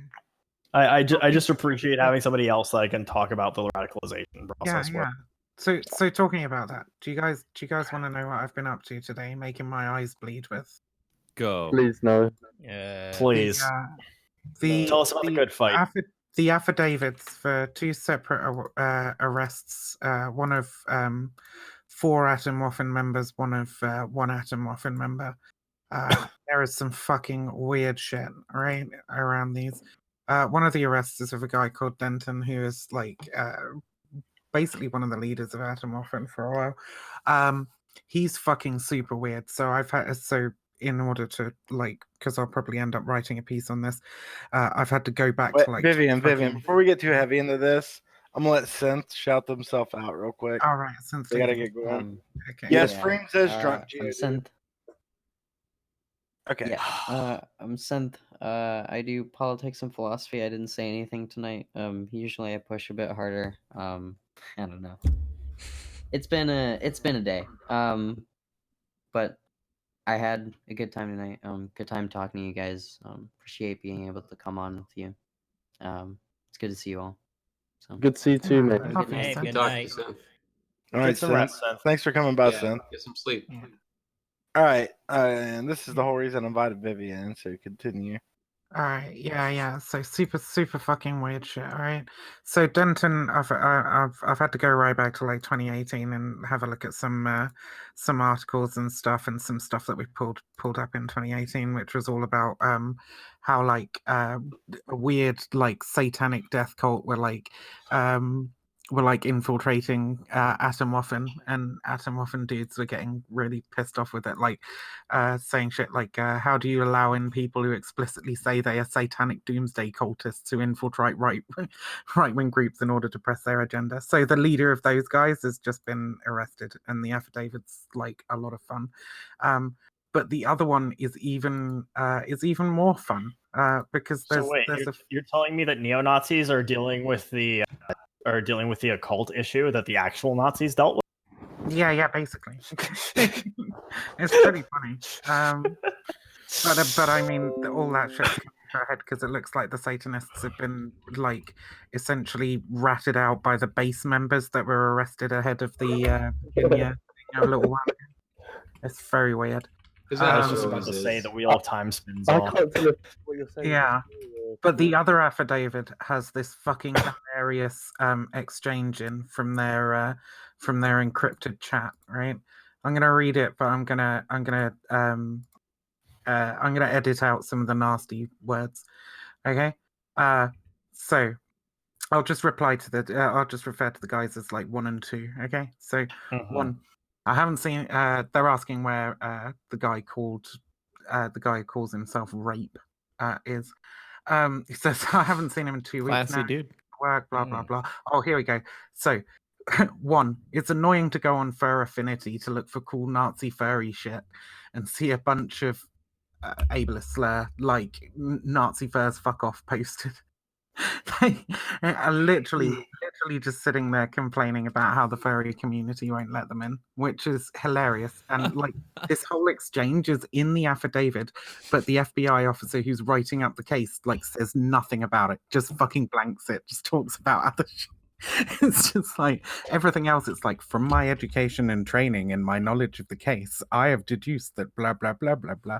But he says nothing about the furry shit. Because what are you gonna tell us that for? Like that's not in your I'm training. telling you, FBI are pros, man. They don't fuck around. He's obviously not been trained on the furry shit. But hey, fucking kudos to the furry community, by the way, because I know you'll get some shit for the Nazi furs, but like it's pretty clear that the furry community does not fucking house Nazis easily. Are there a lot of Nazi furs? There are a few. Have you never seen the Confederate furry dude? He's Not in all the furry stuff that I've been going through a lot. It's so confusing. Well, there's not a lot of you guys do realize you're on There's some weird shit. I'm just gonna. I'll just post a thing in the whereby chat for you, and you can check this guy's fursuit out. It's actually an incredibly good. I've seen. I think he's got I style. don't know if I've ever I seen it. There you go. I'm gonna write a punk rock song called "Nazi Furries Fuck Off." Nazi furs. They reference the Nazi thingy song in the chat actually, like Nazi furs fuck off Lamau. That's a reference to a fucking gas ass punk song, and the punk song literally sucks. And they're talking about the guy who got arrested for who's like part of this fucking like satanic cult as well. And apparently he's an idiot and doesn't think that it means Nazis suck. He thinks it just means Nazis who show up at music events to fight. He doesn't think it means all Nazis. It's just, I was just gonna say the Nazi first. The Nazi first thing always surprises me because it's like if there's a list to purge, you're on it. I'm gonna get like exactly fucking degenerates. But this is the thing. There's so many because a lot of because a lot of these guys come out of like teenage edgelordy culture now. They're all into fucking anime and they're furry fans and shit. Like it's so fucking weird. Like the crossover between all these weird internet cultures. I'm gonna set up a donor goal for a furry suit. Then we'll do a whole stream in it. As an SS furry. No, not an SS furry. Not an SS Just furry. set up the donate goal for your Switch, dude. Come on. I don't need a Switch. I need a furry costume so I can live my life out. True. What animal would you be? True. What's your according to the fursona test I took on the internet, it was a crocodile. Was it the official fursona test? Was it like the right one? I don't know. That's a good question. You gotta know. You gotta find that out, Frames. But You sound like Pottermore fans. Yeah, come on, Frames. People keep talking about Nintendo. I would say like, okay, what's that? Here's my quote of the day. Not all Nintendo fans are furries, but all furries are Nintendo fans. No, I don't love that one. That is Take so a drink. true. It is so What the fuck is that? Build. But yeah, if anybody wants these, anybody wants these affidavits, I can link them for you. But you all should be reading up on this shit when these people get arrested because there's a lot of funny shit in there, but there's also a lot of like describing how they recruit, how they communicate, like all that sort of stuff. Also, how they access like unprotected like camera feeds so that they can watch the people that they swat. Yeah, lots of fucking weird shit. I'm literally googling like where do people buy furry costumes right now? Usually they're made From my understanding, online commission. It's like on Etsy. Usually they're made by independent people. Yeah, you can commission a suit maker. I need one with a. Never mind. I'm gonna shut. I don't even know if like. Never mind. I'm shut up. I'm too drunk to say that out loud. So like, I need to like. Yeah, wait. right. I'll So like say it basically at one point I would have told you check Tumblr, but like that's burned to the ground. So check DeviantArt. Make sure to get one with an air conditioner. I can hook you up. I know a few people who make fursuits. Um, I'm Reach not out to a Ripley. furry, by the way. Hashtag Vivian not a furry. Okay. Oh, I sure. just know it. I just know That's a bunch what. of That's what furries. all furries say. God bless you. Yeah. I mean, if you actually want, like, Ripley is on this platform. Yeah, Ripley could. She's awesome. Direct you, so could Casey Explosion. Would it be Casey Explosion's just offensive? got an amazing sloth head made. It looks really cool. Would it be offensive to furries if I did a dressing up as a furry as a dono goal? No. Maybe. Depends how, It'd probably depends be how happy. you did it, I suppose. Depends If you're who's doing it to like take the piss out of furries, then yeah, it probably would be, wouldn't it? But like, I guess the fact that I'm asking means I'm not trying to like make fun of them. yeah, just for a bit of fun. Just for a bit of fun, I can imagine that'd be fine. Should get somebody to do some persona. Holy shit, these are expensive. Yeah, they are. I mean, it's a full body cosplay with extra steps. Yes, it's expensive. Yeah. Like, as somebody who isn't really into that, but has been involved in cosplay, shit ain't cheap, dude. Where do they? Never mind. Release your fursona, Freems. Come I on, don't see. dude. I don't. Never mind. Why you gotta be so frugal? They're expensive. I mean, they're like.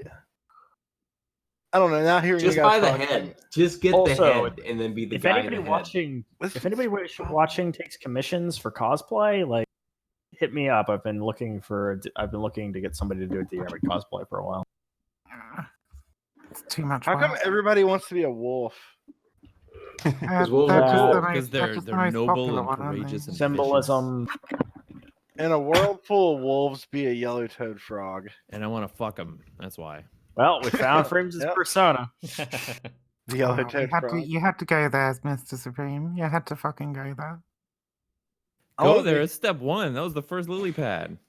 I want to be like a terrifying, like red panda that's just grotesque. Yes. And like I want like crazy claws, and I want a hole for coons. A hole for Coombs. You guys, would it mess up this podcast if we put on like a video in the background? Yeah, probably. Yeah. What? Nah, buddy, I'll always stand for the furry community. There's so many great people I know that are furries. Yeah, like so. Oh, yeah. I really don't understand like the hate that like furries get. It's just misplaced hate from not being allowed to openly community anymore. Well, I think it's just like people see some weird shit and they're like, yeah, fuck that weird shit, and it's like, well, if that's your first encounter with furries, you Seems to be associate that with everyone. Seems to be bringing a lot of joy to people. Like, stop fucking hating on it, I guess. Like I don't get the appeal, but I'm not gonna like judge anyone else. The Well, yeah, costumes look it cool as depends. shit, though. It depends on where it's coming from. It's the same thing. Like I don't Like, what do you agree mean? with like religious views.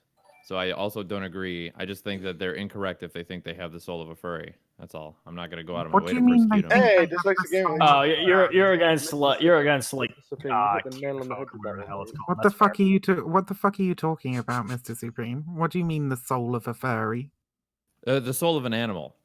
Yeah, That's not furry. That's That's wolf that's kin not and animal furry, kin. then. That's a separate thing. Oh, well, Yeah, okay.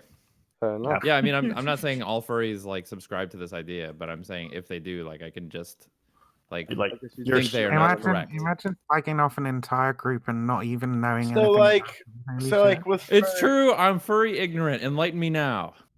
Yeah. Who- Well, I mean, what you're Big talking furry. about, like other. who is kins, the right? furry streamer? Ripley. Was someone like connect me with Ripley, them? Violet. Yeah, I can connect you. Like not, Ripley. not even like a joking way. I have like actual questions that I just want to like understand. I guess. Yeah, I like, can connect you with Ripley. It's no problem. Frankly, from everything from my minimal interaction with her, you coming with questions is probably just gonna make her day. To be honest. Yeah. Yeah, Like, I don't even mean it in like a trolly type of way. No, and that's my point. Like, she's Vivian. going to be ecstatic that somebody is. She has all asking the questions. she has all the and- fucking research as well. Like she's got this Vivian. whole Yeah, fucking that'd be fun. folder We full can of like and furry I'll related research. Can I answer your There's question? research involved? I'll only do Mhm. roundtable, so we can do it on their stream. You had a question, Vivian, about why it bothers people. Why? What bothers people? Furries. Yeah, why does it bother people? Because I think it's the costumes. I think that make people, because the costumes are extremely unsexual. So to have like a sexual component to it is a little. It isn't always sexual though either. Yeah, furries aren't always furries for sexual reasons. In fact, And the other most of the time they're not. The other part I'd add to that is like I am unsettled by the eyes in most fursuits, but like that's a very specific thing I can point to, and it doesn't make me hate the people. It just makes me Yeah. I'm not really. It's the eyes freak me out. I know what you Right. mean. It's sort of like dolls. You know how dolls have like weird doll eyes, and it's like you're wearing a giant doll. I have And that's Yeah, some but shitty- like, some but shitty like to it say, makes but- people happy, so fucking. And so they should be entitled to do that. I'm just gonna. Yeah. I'm just Right, not it's like particularly that's what interested in- it's no different than what I said originally, which is some people see something a bit different and weird and go, man, that's fucking weird. Fuck that shit. Right? That's essentially what you're doing. And it's like, yeah, sure, it's weird, but like you gotta go deeper than if something's weird. You gotta ask if it's actually harming anybody. And it seems to bring I just joy feel like to there's like I feel like people's there's I would community. never go out of my way to like preclude somebody from being a furry. Yeah, no, I no. feel no. like there's weirder and more unsettling things that people are more acceptable of. Yeah, right? I think people who like fucking crawl into balloons and like giant latex things I think that's weird too. Wait, yeah, that's but weird? they own it. They own it. That is though. pretty That's weird, like their actually. kink shit. They're like, this is kink. And it's like, okay, that's your kink. They're like, my kink is to be like wrapped in rubber. And it's like, okay, Yeah. that's fine. Go ahead and do I that. support then. anyone's right to do what they love if it doesn't hurt anybody, but I can also My think kink things is, are silly and weird. Yeah, there you go. Yeah, That's you can right. think things are silly and weird, but like hating on people for it's a different matter, right? Yeah, no, True, I think we're yeah. I think we're all at roughly the same point on this conversation. We're just reframing. Has it become Sure. more acceptable over the years? It's been around for a while, right? What, to be a furry? I Yeah. think, yeah. Okay. I think it's In the all- sense that, like, if you're not wearing full fursuit, if you're just wearing like cat ears or something, I don't think anybody's really gonna give you any shit at this point. Like I the don't know, lower some people tier, might. okay, maybe some, but I think the lower tiers have become far more accepted. Like I think the full blown suit is still like out there for a lot of people. I want to start yeah. I want to start a furry like daytime talk show on YouTube and call it Furry Povich and have like a Get all the furries. That's like a bunch of, brilliant. like, That's actually brilliant. There's quite a few furries on Twitch, by the way. or like Furry Springer. Dude, Yeah, just Furry literally go into just chatting and look for a face rig. You'll be set. I'm not really joking here. You could probably make a In the decent, case like of furry Sam panel Squirrel, show. you are not the father. You should do it, Freems. You should do the daytime furry panel show. Holy shit. That's so good. I'll do it. No, I won't. I'm not that motivated. I mean, to be fair, if you did this, it would be a very quick way to nuke like 10% of the platform off of Twitch. We'll just have to read the people in the chat and it'd be like, okay, well, here's where all the trolls are spending their afternoon. Yeah. To be fair, like I feel like the crossover from your audience to the furry people's, I feel like might be bad, to be honest. Well, what I would do is I would create a whole new Twitch account called Furry Povich. Yeah, do it, and then only appear in your fursuit so nobody knows who you are. Exactly. Except for everybody who listened to this episode of the podcast. There's only 39 people in chat. We're good. Fair. That's still 30. Only 39 Well, people. and then like there's other people streaming too, I guess. Yeah. Yeah, there's another 50 Slight Bright's in my mind chat right now. So You can bet this shit would be clipped and shared and stuff. Yeah, As don't soon clip as, it, chat. As soon as one person What? as soon as one person figured it out, like it would be shared.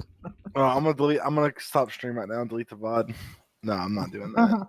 I'm sorry, this is the best content I've had ever. I'm not shutting my stream off. I finally Crazy actually with, streaming during the podcast. crazy with, saying I need to saying the fact that I'm having a real hard time just one hearing person you. took it. Actually, hold on. Sorry. So I still had a question for Somewhere. Somewhere, are you in a YMCA, buddy? Or a youth hostel? Nope. No, that's just your I bedroom. don't think... Yeah, it's just my bedroom. Oh, fair enough. You got one of those windows that like, sorry, those mirrors that like sticks to the wall, and like you got one of those paper thin fucking pillows that we used to have at the YMCA as well. It's like Well, if you really really kind of think looks about like my old room at the YM. Unite students at the moment. Your students, sorry. I live in the corporation Unite Students at the moment. Corporation of United Students.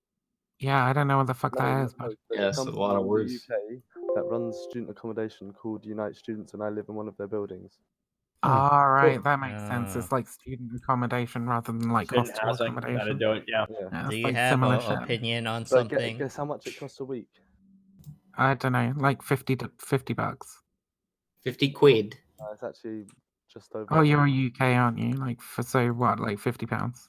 No, £100 a week, more or less. £100 a week? That's fucking bullshit. My house costs me like £70 a week. And I'm in a 2-bedroom flat. You have to share a fucking house for £100 a week? Man, they fuck students. I'm glad we don't have money called pounds in America, but I wish we had money called quid. At least I don't have a room at the moment, but Freeze has the best takes. He does.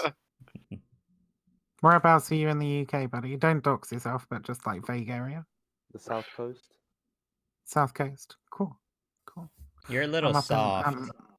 I'm in East Anglia. Really? Yeah. And you're up this late? I mean, you're up this late. What are you fucking looking so surprised for? I don't know. Oh no. Because I don't meet many UK people at this time on the online. That's fair enough. I know this is so off topic, but I'm gonna post this in the Weird About chat. I'm gonna show you guys my new favorite. I'm gonna show you guys my new favorite thing. Hold on. Okay. Which chat? Oh, bollocks, it's Dylan Burns. Where'd he fucking come from? This shit's so good. Hey Dylan, how you doing? Look at him winking at me. Smarmy little wink like, hey. How you I wish doing, girl? I wish I didn't enjoy this so much. All right, hold on. I think I'm at the point, Dylan, where I'm just gonna start streaming RimWorld when you're ready to get done with Here. stream, so I can occasionally get raid from Here, you. chat. Go, what you got? What is this? Why are you showing me Yeah. some fucking... I don't like the Everyone preview. pander for them raids. The Yeah, preview is yeah. giving me pause here. God. I'm gonna click on it anyway, but I wouldn't share this with everyone. Ooh, I'm up to 32 followers. Only 18 more till affiliate. There you go, man. okay, it wasn't that bad. That's an amazing Wolverine. I want that Wolverine on my screen right now. It's looking at muscular people with tiny arms. This is my new hobby. That's my kink. Okay. Anyone tuning in? I love it. I fucking love it. Live stream. I'm too drunk to stream right now. Why did I do this? But this is the I best wouldn't call it frames, live though. stream within a live stream. I call it True. a mini live stream. Don't tell him that. Within a Discord within a round table that shows my Spotify to whoever's on the round table. I can still. I have you turned up almost all the way in my Discord. Man, I was gonna say you are really low. Yeah, somewhat. You turn off the Yeah? volume. All right. Okay, Also, right now. you're like Oh, streaming yeah, your that's better. screen. That's better. Yeah, you're like streaming your screen in the channel. I Yes, don't know if you meant to do that, but I'm not sure if I'm supposed to, but is it? Am I not meant to do it? what? I mean, you can stream your screen in the channel if you want, but nobody's going to be watching it. So Okay. But When did they add Esperanto as a language in my? Jesus Christ. Esperanto is the universal language, dude. It's the single language of the entire Earth. Isn't it second to Lodgeban and to Lobjan?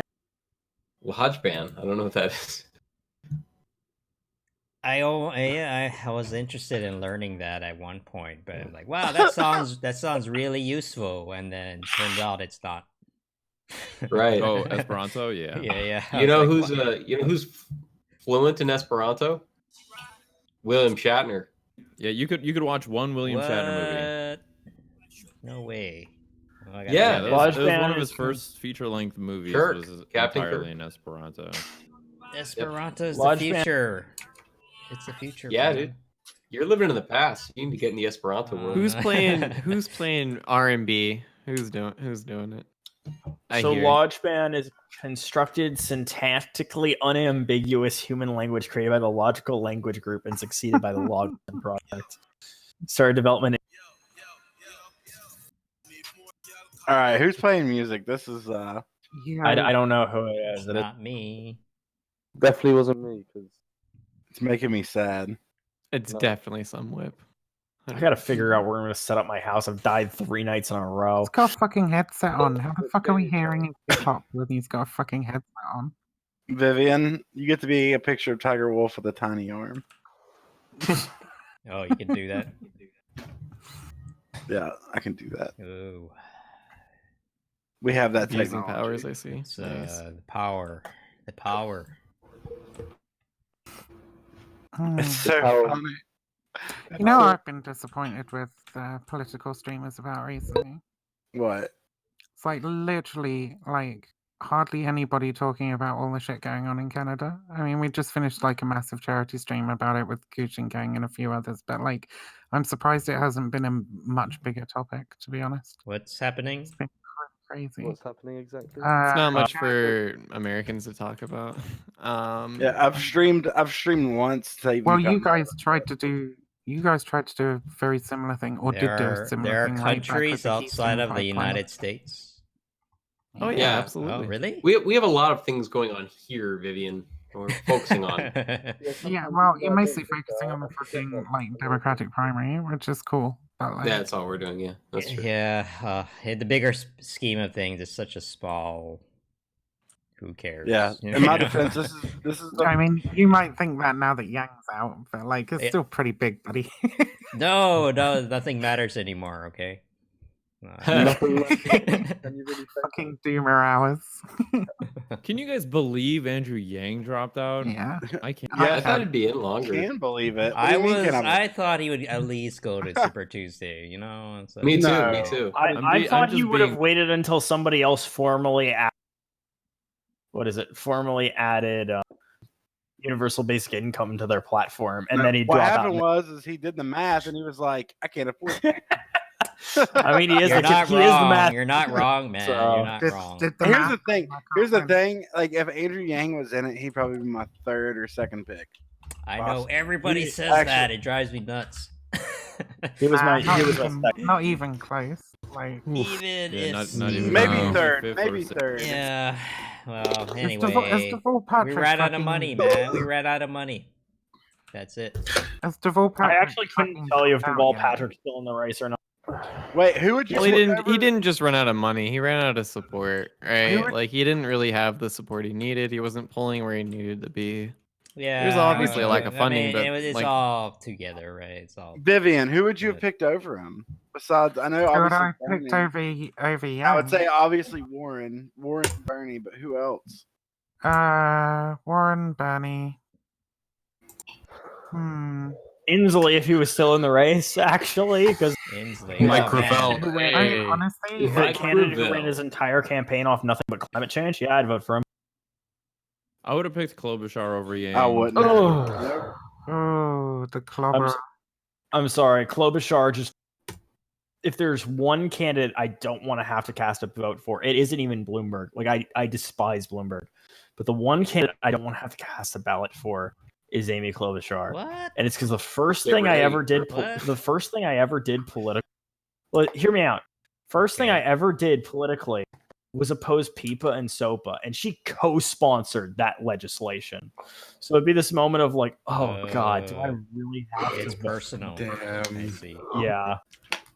You know, she I'll did. do it if she's the nominee, but I'm very thankful she's not going to be the nominee. She passed a few laws Right. that, against human trafficking and pretty substantial stuff, you know. So Okay, at yeah. this point, if Yang was still in, he would be like my third or fourth choice. I'd have to Can you read a can bit you more vote about here? Are you? No. Okay. What? No. Okay, This is just like checking. Just fantasy. checking. This is like She's British. This is a hypothetical. I know. I'm just checking. Well, it's obviously a hypothetical because we're talking about. I have to do the math, okay? I have to do the math. I have to know if you're for real. Okay, I figured out why Yang didn't succeed. He's good at math, but his followers aren't. Thing is, right? Like, I might be in the UK, but like the candidate I support still kind of matters to a certain degree because I might be able to sway some Americans in the That is direction of. true. That is true. Yeah, I cannot discount that. I don't have a huge audience, and most of them probably support Bernie already. But you I'm never writing know, in right? John You Delaney. never know. I still love how Canada has some weird law saying that if you're outside of Canada, like if you're a foreign individual, you can't like express support for a specific candidate, or you can't. Oh my and it's god! like, How the hell do they it's like, enforce that? you can't enforce this. John Oliver proved you can't enforce this. Jeez. But yeah, no, taking it back slightly. Sorry, no, you said nobody cares like in America about shit that happens outside of America generally. We're But like kind when of- the fucking Bolivia shit was going on, like everybody was fucking bang on that shit. I mean, if you're Also, the president, everybody outside America cares about America's if you're the politics. president of America, because you're president America of the world. Yeah. Exactly. Yeah, America's politics have impact. in a very everywhere. meaningful sense. Potentially. You watch. Trump's gonna say some shit about what's going on in Canada in the next couple of days, and all of a sudden, all the fucking political YouTubers are gonna start talking about it. Yeah, but Welcome in no small part to why foreign policy is my. Sorry. But Trump's just a cunt, man. Hell yeah! Wow. Welcome in no small part to why foreign policy is my top issue. Because, See, my dude somewhere right here, right? My fellow Brit, clearly very politically savvy young gentleman. That's all I'm saying. All right. Clearly. He knows what's up. No, I know what's up, but as much as I know what's up, I don't think I should really speak much about what's going on in America because anything I say could count as misinformation because I don't know all the facts. Well, I mean, honestly, buddy, that's the best kind of like wisdom to have. Don't talk shit about shit that you Stuff don't you know, don't much know about. Don't talk shit about. God, frankly, That's frankly, so every hard. person in the That's country. hard. Just talk shit about Mr. Supreme, and you'll be If alright. every person in the country had the "don't talk about stuff you don't know about" approach, we'd be in much better We'd be in position. heaven right by now, man. Do you guys mind if I lie down? Mind you, Trump wouldn't have got the presidency at that point, would he? Because Yeah. Trump literally wouldn't be able to say a fucking word. I mean, he'd be he's able the to attack foremost Clinton. expert on windmills. He'd be able to attack Clinton, but that's not all. Windmills cause cancer. according- Puff True. Shake. I can't pronounce the name of the Indian people, and I'm afraid to. I know it's like disrespectful to like pronounce. the name. Wet'suwet'en? Go for it. I think it's its Wet'suwet'en. pronunciation. Get Oh, Destiny into it. Wet'suwet'en. He said, "Get Destiny into a debate with the Wet'suwet'en people, and we'll be talking about it in 2 days." Oh jeez, I do. This is the thing, though, right? Like, I wouldn't want Destiny any. Why would he even debate them? Like, what would he debate them on? Oh, he said debate about them. A debate It It about. wasn't that deep. It was mostly a meme, right? I mean, Yeah. I don't think he would actually. Yeah, I'm pretty new to here, but like, what, like, Destiny, like, what is his political leaning roughly? Fuck. Center left. Center left. Sometimes okay. it's the opposite of whoever he's talking. I heard he's to. actually a communist. Well, I've I'm heard pretty sure three he's a different things. I heard it. I have it on good intel. Actually. He's extreme alt center. Extreme out. I think his position can be described as center left and optics map. Okay. I mean, oh well, boy, I mean, take what Destiny describes himself as, right? Like he Yeah. says that he sock doesn't dummy. really prescribe to political labels because he so wants to make sure special. that he's right on all the Everybody's positions, and he special. doesn't want to fucking, he has that dumbass fucking centrist take. But at the same time, he says that most people would describe him as probably something along the lines of a social democrat. From what you've heard me say, what would you say my political alignment? So he is a communist.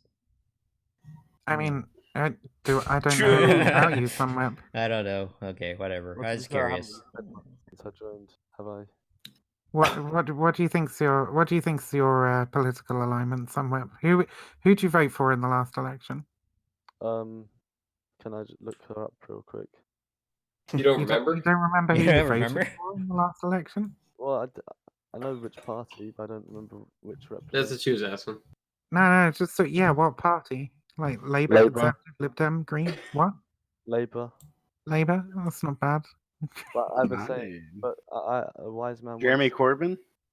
right? Yeah, it would have been Jeremy Corbyn in the last election, but that doesn't necessarily mean that he's a socialist, though. Yeah, I mean, I'd hope not. Not in my stream. Damn. Fucking socialist. Where's Eric the Viking at? I'm drunk enough to be able to listen to him now. He was in my chat earlier. If you DM him, he'd probably come out. I actually like Eric. I like talking shit, but I actually like Eric. Eric's really you cool. Good at Civ 6, so you know. How do you feel about the? Thanks for the how invite do to you the feel- server, by the way, Dylan. I really do appreciate it. No problem. How do you feel about? How do you feel about bosses somewhere? Do you think there should be bosses, or do you think that people should like run their own businesses, like cooperatively? Fuck, that's a difficult one. That's a good question, isn't it? It is a very good question, but I could. Who do you think should own the means of production? Whoever can afford it. Yeah. Fuck you, Fiends. I'll fight, right? No, but honestly, I don't. Much as it'd be nice. For Isn't it amazing how few people have thought? No one person can Yeah, always. it is. It's really weird.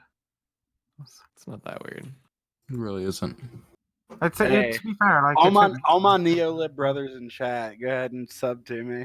It makes a lot of sense. We can People show don't them where know the about that wealth shit, is. right? Because they don't realize like how any of that shit influences them Yeah. on a day-to-day basis, right? Well, people grow up in a capitalist society in which, like, you have private property, which is like passed down from like father to son and all that sort of shit, right? And that people can like claim things and own things, and they're sort of told this, I would say, fairy tale that like you work hard, you save up loads of money, and you can have a big house and 4 cars and and run your own 5 business. cars and at stuff. Is that true in Yeah. is that true in the UK as well? Is what? Like that myth? Yeah, pretty much. Okay. I mean, to a Why certain do you think it's a myth? Why do I think it's a myth? Because it doesn't work that way for everybody, buddy. Yeah. Because most people that are born poor stay poor, and most people that are born Hey. rich stay rich. Or even I just through gotta the shout this out real necessity. quick. I will code for money. Answered the callback of my neo-lib brothers subbing to the channel. So welcome to the neo-lib Well, it's not community. necessarily a myth, but it's more like I'd say it you know, is a myth because by the very nature of the system, it is absolutely impossible for everybody in that system to make it, right? There have to be some people it's on the lower rung for the aspirational, I system guess. to function. Yeah. Yeah, I mean, exactly. yeah, you want a system where everyone can achieve that. Not where everyone is going to, but where everyone can. Yeah, everyone can't. The system necessarily precludes a portion of the population from being able to achieve that. I actually have a to the society we live in, where every ATM you go for, every ATM you walk up to, not only does it not charge you for withdrawing, it also gives you money for free. But every penny you withdraw, puts your name on a list, and every penny, every time you get a penny, your name's put on the list one more time, and the more pennies you have, the higher up on that list you go, and then it's sort of like a lottery, and then if the more pennies you've got, the more chance you're going to be picked, and then you're mercy killed to to stop overpopulation. It's quite the, I was wondering where this was going. I'm so fucking confused as to what the fuck I just heard. So you're I'm saying really that- interested just in heard some a actually. more complex version of the purge. No, I saw it in a Yeah. TV show. All right, okay, I see. So essentially, like the Black greater your debt, the greater your probability of just being straight executed. So Seems why can't we reasonable. have a system of private ownership of business, but also like why can't there be an in between? But also like the government subsidizes people's. Exactly. Yeah, that's called where I social generally democracy, prefer buddy. to. I'm sorry. That's called social democracy, buddy. Yeah. Right, right. Like the It So kinda- that's I Norway mean, model or obviously- whatever. Yeah, it ties. I know into- you know this, but like the question was being framed as if it was like one or the other. So yeah, Well, you know, I mean, you that's you where just I fall said- on the spectrum. You just said the business is privately owned, right? Like it really is one or the other. Like businesses are either privately owned, like the means of production at least is privately owned, or it's publicly owned. There's no in betweeny with that. Like either one. Well, I mean, why can't you have it be like legal to run a co-op and legal to privately run a business as well? Like one doesn't. Currently, mean- I'll actually live above a cooperative. Yeah. What? As in the co-op, the store? Yeah. Yeah, it's a cool store. Why not go? I like the co-op. Well, it kind of ties into housing things too, because like for example, the American dream is to own a single family home with a big ass yard, a couple cars, and 1.5 That was kids. the American dream, right? maybe. But there's not enough room for that. Now it's the Nordic You know, there's not enough. That may be your. That sounds like a fucking like suburban nightmare to me. Yeah, I know, right? And so I think we have to rethink the way what we want, right? Let me guess. We have to rethink the way housing works. Is that right, Yimpy? Yes, we need to be okay with condos. I just want to appreciate the fact that at least this Yang supporter isn't on the $1,000 a month train. At least that wasn't his sticking issue. Oh yeah. Oh, you want me to tie it back to UBI? I will. But... No, I don't want you to tie it back to UBI. I want to thank you for being one of the Yang supporter, one of the people who likes Yang. Yeah, I was doing the housing UBI. stuff before Yang. Okay, so I'm a little diluted. Yeah, diluted, I guess. But... Yeah, I just want to live my life like the song "Rock Superstar" by Cypress Hill. I don't know if anyone remembers that jammer, but that's not a jammer. All right, that's not. Yeah, but I grew up with those visions. You know, they stuck that down your throat. They're like, hey, you need to be a owner of a single family home, or you're a loser, right? Like that's the message that we get in education. You know, in schools and like. And it's like impossible for the majority. Yeah, of it's people impossible, to accomplish, especially in this. And be like, no, now that I'm a little older, I'm just like, yeah, I could have a nice condo and be happy with that, you know, and not torture myself over. I couldn't. I need a mansion. I need a mansion. You need a mansion? Okay. Hey, real quick, can I just talk about how terrible of an idea lawns are in the States? Oh yeah, they're bad. This is a very quick thing. They're really bad. Wait, what in Britain? What bad? What are? Lawns. Lawns in Britain, lawns work because you don't need to spend effort to water them because it rains all the fucking time. Mm-hmm. In the United States, you have to spend a ton of water to make sure that they're well kept. And here's the thing: monocultures are environmentally bad. Wait, do you think that it like just doesn't rain anywhere in the United States? No, it does rain in the U.S., but it doesn't rain in the levels to keep your lawn. To keep your lawn well watered. LA is a desert. That's because your whole country is the size of like one of our bigger states. Listen, if you want to do it in Seattle, go ahead. But if you want like in West Virginia, I don't know anyone that waters their lawn. Okay, but I've never heard anyone tout the fucking anti-lawn platform. Let me finish. So the thing is, it is actually better for the environment to have several different types of plants in your, a garden with several different types of plants, marijuana, or right? all up. Use species native to the area, so you don't need to add extra water instead of planting some grass that isn't native to the region. Here's this the is thing. What about AstroTurf? Wait, let him finish. Wait. So what winds up happening is you're better able to support the native insect population, which then better supports the rest of the food chain, and it winds up being far better for the environment overall. It's very simple. This is why actually in places like Arizona, where I'm from, there's actually tax incentives to have desert landscapes in your front yard. And those are good policies, and we should implement them countrywide. Not specifically deserts, but you know what I'm California, we have them too. Yeah, it works. The thing I'm fucking jealous of, right? Like I get pissed off at is people who have like these big fucking gardens and they're literally just all grass. And it's like, if I had that massive fucking garden, I would be growing vegetables, I would be growing herbs, I would be growing fruit. Not everybody has the time for that though, right? I say that all the time, but like a lot of people are busy. It doesn't matter if you're fucking busy. You don't have to spend that much time doing anything with it. Well, come on, Vivian. This is so dumb. This is like a capitalist argument. You don't know that. What do you mean I don't know that? It depends on what time out. You would never say that about anything else, right? This is like the pull yourself up by your bootstraps. Just find time for it beforehand, right? I think you're going off the deep end a little bit here, right?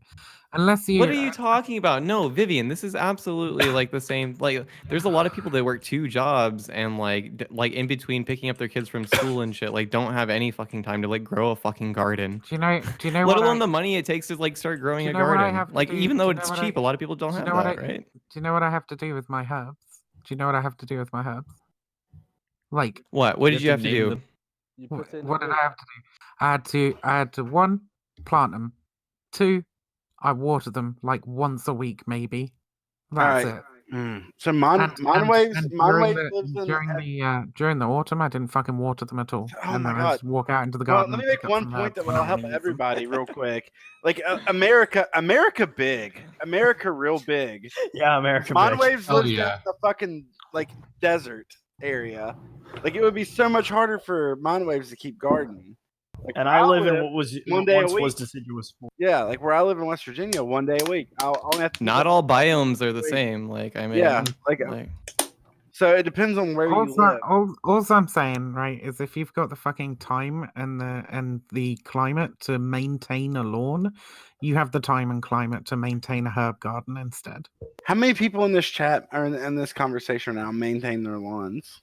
I'm not fucking. Am I criticizing anybody that's fucking? I don't know a lot of people that maintain their lawns. Maybe in the suburbs, but like I've never lived in the suburbs. Native in California, native plants are also popular. So basically, they just plant plants that are native to the environment, and then basically you don't have to do anything. The only lawn maintenance we do is cut our grass. I wouldn't say I've ever Same like wherever Mindwaves lives. I'm pretty sure there's some fucking. I don't know. You can plant some fucking aloe vera or some shit. Oh my God, Vivian, you're doing the. It's not impossible, Mindwaves. Stop being so fucking stupid. It's not hard. Just grow it, dude. Like of course, geez, right? You're Like, really looking for a fight tonight. Also, like no, you're just like you're feigning ignorance, Vivian, and you know it. Like, come on. How am I feigning ignorance? This guy that doesn't know you could just. Hey, that's real ignorance, Mindwaves. Oh, fair enough. Also, quick thing, Mindwaves. Like, I'm not trying to steel man Vivian's argument here, but if you can, I don't know if you have a plant of aloe vera in your yard or something. If you don't, just plant one, because having that is just an easy access in case you burn yourself by mistake or something is actually really nice. Or you can just go buy a bottle of aloe vera. I used to have an aloe vera plant in my front yard of my old apartment, but not. Go buy a not bottle of aloe vera at the dollar store for $1. Just grow some agave, yeah, dude. Yeah. I mean, I know it's. I don't know. Whatever. I'm just gonna grow my fucking watermelons too, and like, let's see, what else am I gonna grow? Let's see. I mean, let's be fair. You spend how much fucking time sitting on your ass streaming every day? Like you could absolutely fucking grow some vegetables. Yeah, I'm not making Twitch primes when I'm fucking planting no fucking garden. All right. You don't have $5 to buy aloe vera. I'm not gonna like go to my neighbor and be like, "Hey, Twitch Prime, by the way, for this garden." Like, Yeah, is home and garden a category on Twitch? Not yet. Speaking of that, I need to log on to my dad's Twitch real quick. Plus, being out there in the dirt, digging holes, water and shit, it's not that fun. All right, let's be real. Do you know what? You have all day to sit around and stream on Twitch, but you don't have $5 to spend on aloe. Hey, if someone subs to me right now, I'll grow a plant. Whoa. Do it. If someone subs to me within the next 5 minutes, I will grow a plant. I'm trying to think what you would want to grow. Like, West Virginia, what's the? Huh? Do you know what is really fun, Mindwaves? Right? Wait, someone asked a question about West Virginia. What was it? Did they? Like, I'm trying to think what medicinal plants grow well. Marijuana, dude. Hell yeah! I was hoping you'd say that. I fucking love chamomile. This is the most we get to hear from you, and you have interesting things to say, Freems. Too much malarkey. Cheers. Chamomile tea right now. Wait, hang on. No, my bad. West Virginia. But like, okay. Last yeah, thing. The most satisfying thing, right? The fun isn't necessarily getting on your knees and fucking like shoving shit in the dirt, right? Like that's fucking grubby, it's messy, it's actually pretty fucking hard work depending on what you're doing, right? Exactly. But what is a lot of fun is being able to just walk out into your garden and like cut something off a bush and then go cook with it. It gives you a unique feeling of like fucking accomplishment and like you know you kind of raised this plant as a little baby and now you're gonna fucking eat it and I don't know, I love it. The connectedness to nature and all that shit. I love being able to pull herbs from my shitty patio. Yeah, but what do you guys want done with your body after you die? What do I want to do with my? I don't give a fuck what happens to my body after I die. Fucking Like, burn it for okay, fuel. my thing is whatever my family that is still alive whenever I die, whatever they want to do with it. Like it's Yeah, I feel like I feel like a ceremony. Let my family taxiderm it and put it over their fire. Yeah, I mean, if that's what they want to do. I like your family. I'm like, make sure you make my wiener really big when you taxiderm me, though. What's my only? I like how I'm talking about how like I don't want to fucking like grow a garden, but I'm literally growing a garden in Minecraft right now. Like, yeah, you like literally far away. Are you growing any Fucking aloe amazing. vera? This is the problem with this fucking generation. They're all I could stuck honestly, to no this offense, Yeah, to me, but real I could dirt think of is 10,000. dirty. I can think of 10,000 things I'd rather do than grow aloe vera, including growing a bunch of other plants in front of it. Though, if that makes I don't sense. know. I had a cactus and I killed that somehow. So you better not let me near plants. How did you kill a fucking cactus, I don't dude? What's wrong know. with you? I don't know. Yeah, they literally survived. I'm like, I looked at it. I looked at the instructions, and I'm like, okay, water it once every 2 weeks. I'm like, okay, I can do that. And then a month later, it was dead. You drowned it, didn't you? You fucking drowned it. Can I go? Maybe. It got rot. It got rot, didn't it? It started going brown. I don't want to talk about it, but I brought It's it a up. painful memory. I know. My cactus. No, because what I'm about to say might be very painful for some people to hear, but mostly for me to hear, because Yo, what the fuck do you mean? Is this a Nambler meeting? Actually, get the fuck out. As much as I don't think I'm crazy, I've noticed when people notice that I'm not paying attention, I think I'm not paying attention, they start speaking in riddles, and they think I don't understand what they're saying, but I do understand it. When I ask them to repeat themselves, they have nothing to say. I don't even know what that means. What riddles have you been hearing, Somewhere? Whoa, some Whoa, deep shit. don't get me started. Don't get me started on that. Oh yeah, I should probably. Are you high right now? Somewhere? I'm high on life, man. Yeah, but are you also high on like LSD or something? Well, I'm fucking low on corny ass jokes. Because every time you've come into the conversation, it's been like, oh, first you get a penny, then another penny from the ATM, and then somebody mercy kills you, and then this time it's like everybody's Hey, speaking Dylan in riddles, hasn't like, got to talk much. What plants do they grow in the Middle East? What plants do they grow in the Middle East? Cacti, a lot of poppy. Hell, that's not good. That plant ruined my life. No, I'm just kidding. Sorry. Sorry, I've been messaging the mayor back and forth. We've been talking about shit. The mayor, tell him to message me. Tell him I got some things I got to say to him. Okay, I'm gonna tell him Freems has some problems with him. Well, not problems. I just had things to say to him. Problems. I'm gonna tell you, you've been extremely threatening. are you even a streamer somewhere? What do you do? What do you stream? Well, I'm not a full-time streamer, but That's okay, me neither. I don't think full-time streaming is what I want to do for the rest of my life. Yeah, So I don't fuck think no. Yeah. Yeah, So I but what think do you I'll actually do? What do you do on your stream? Like, what do you Let me check my last. do? You play video games? Do you talk about shit? Do you make I music? talk What? about shit, listen to music. Hey guys, I'm gonna have that. Who said that? Prior Oh, commitment, just Kingfisher. gonna- Hey, Kingfisher. All right, Take it easy, my dude. See you, dude. I'll be. See you later, man. Have a good Kingfisher, day. you're totally locked down for season 13.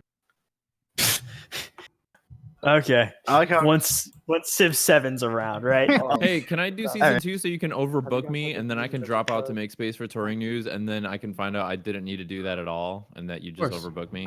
If I may, I'll be. If I may, real quick, I'm going to be streaming Blood Bowl 2. If anybody wants to hop in and watch later. Wait, who's me that? and my buddies. I'll fucking play you at some Blood Bowl.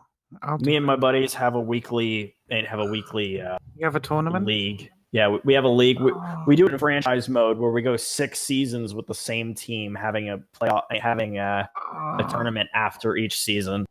So, Buddy, invite me the next time. Holy shit. I've been looking for a Alright, I'll tournament for ages. I gave up. Do you guys mind if we start talking about films for a bit? You can just say whatever you want, dude.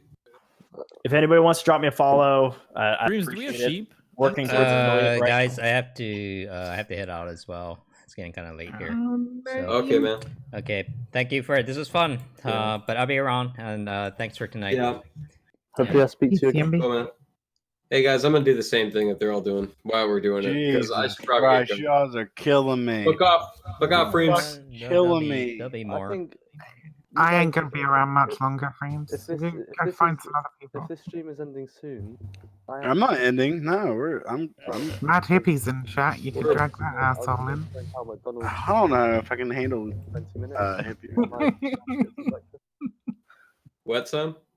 A McDonald's opens in 20 minutes.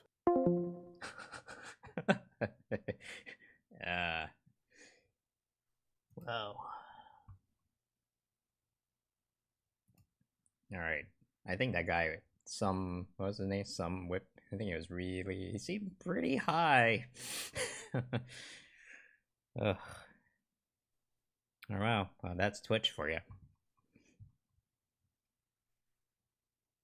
All right. I don't know if anyone's left, but I'm gonna go to bed. So, thanks for coming out.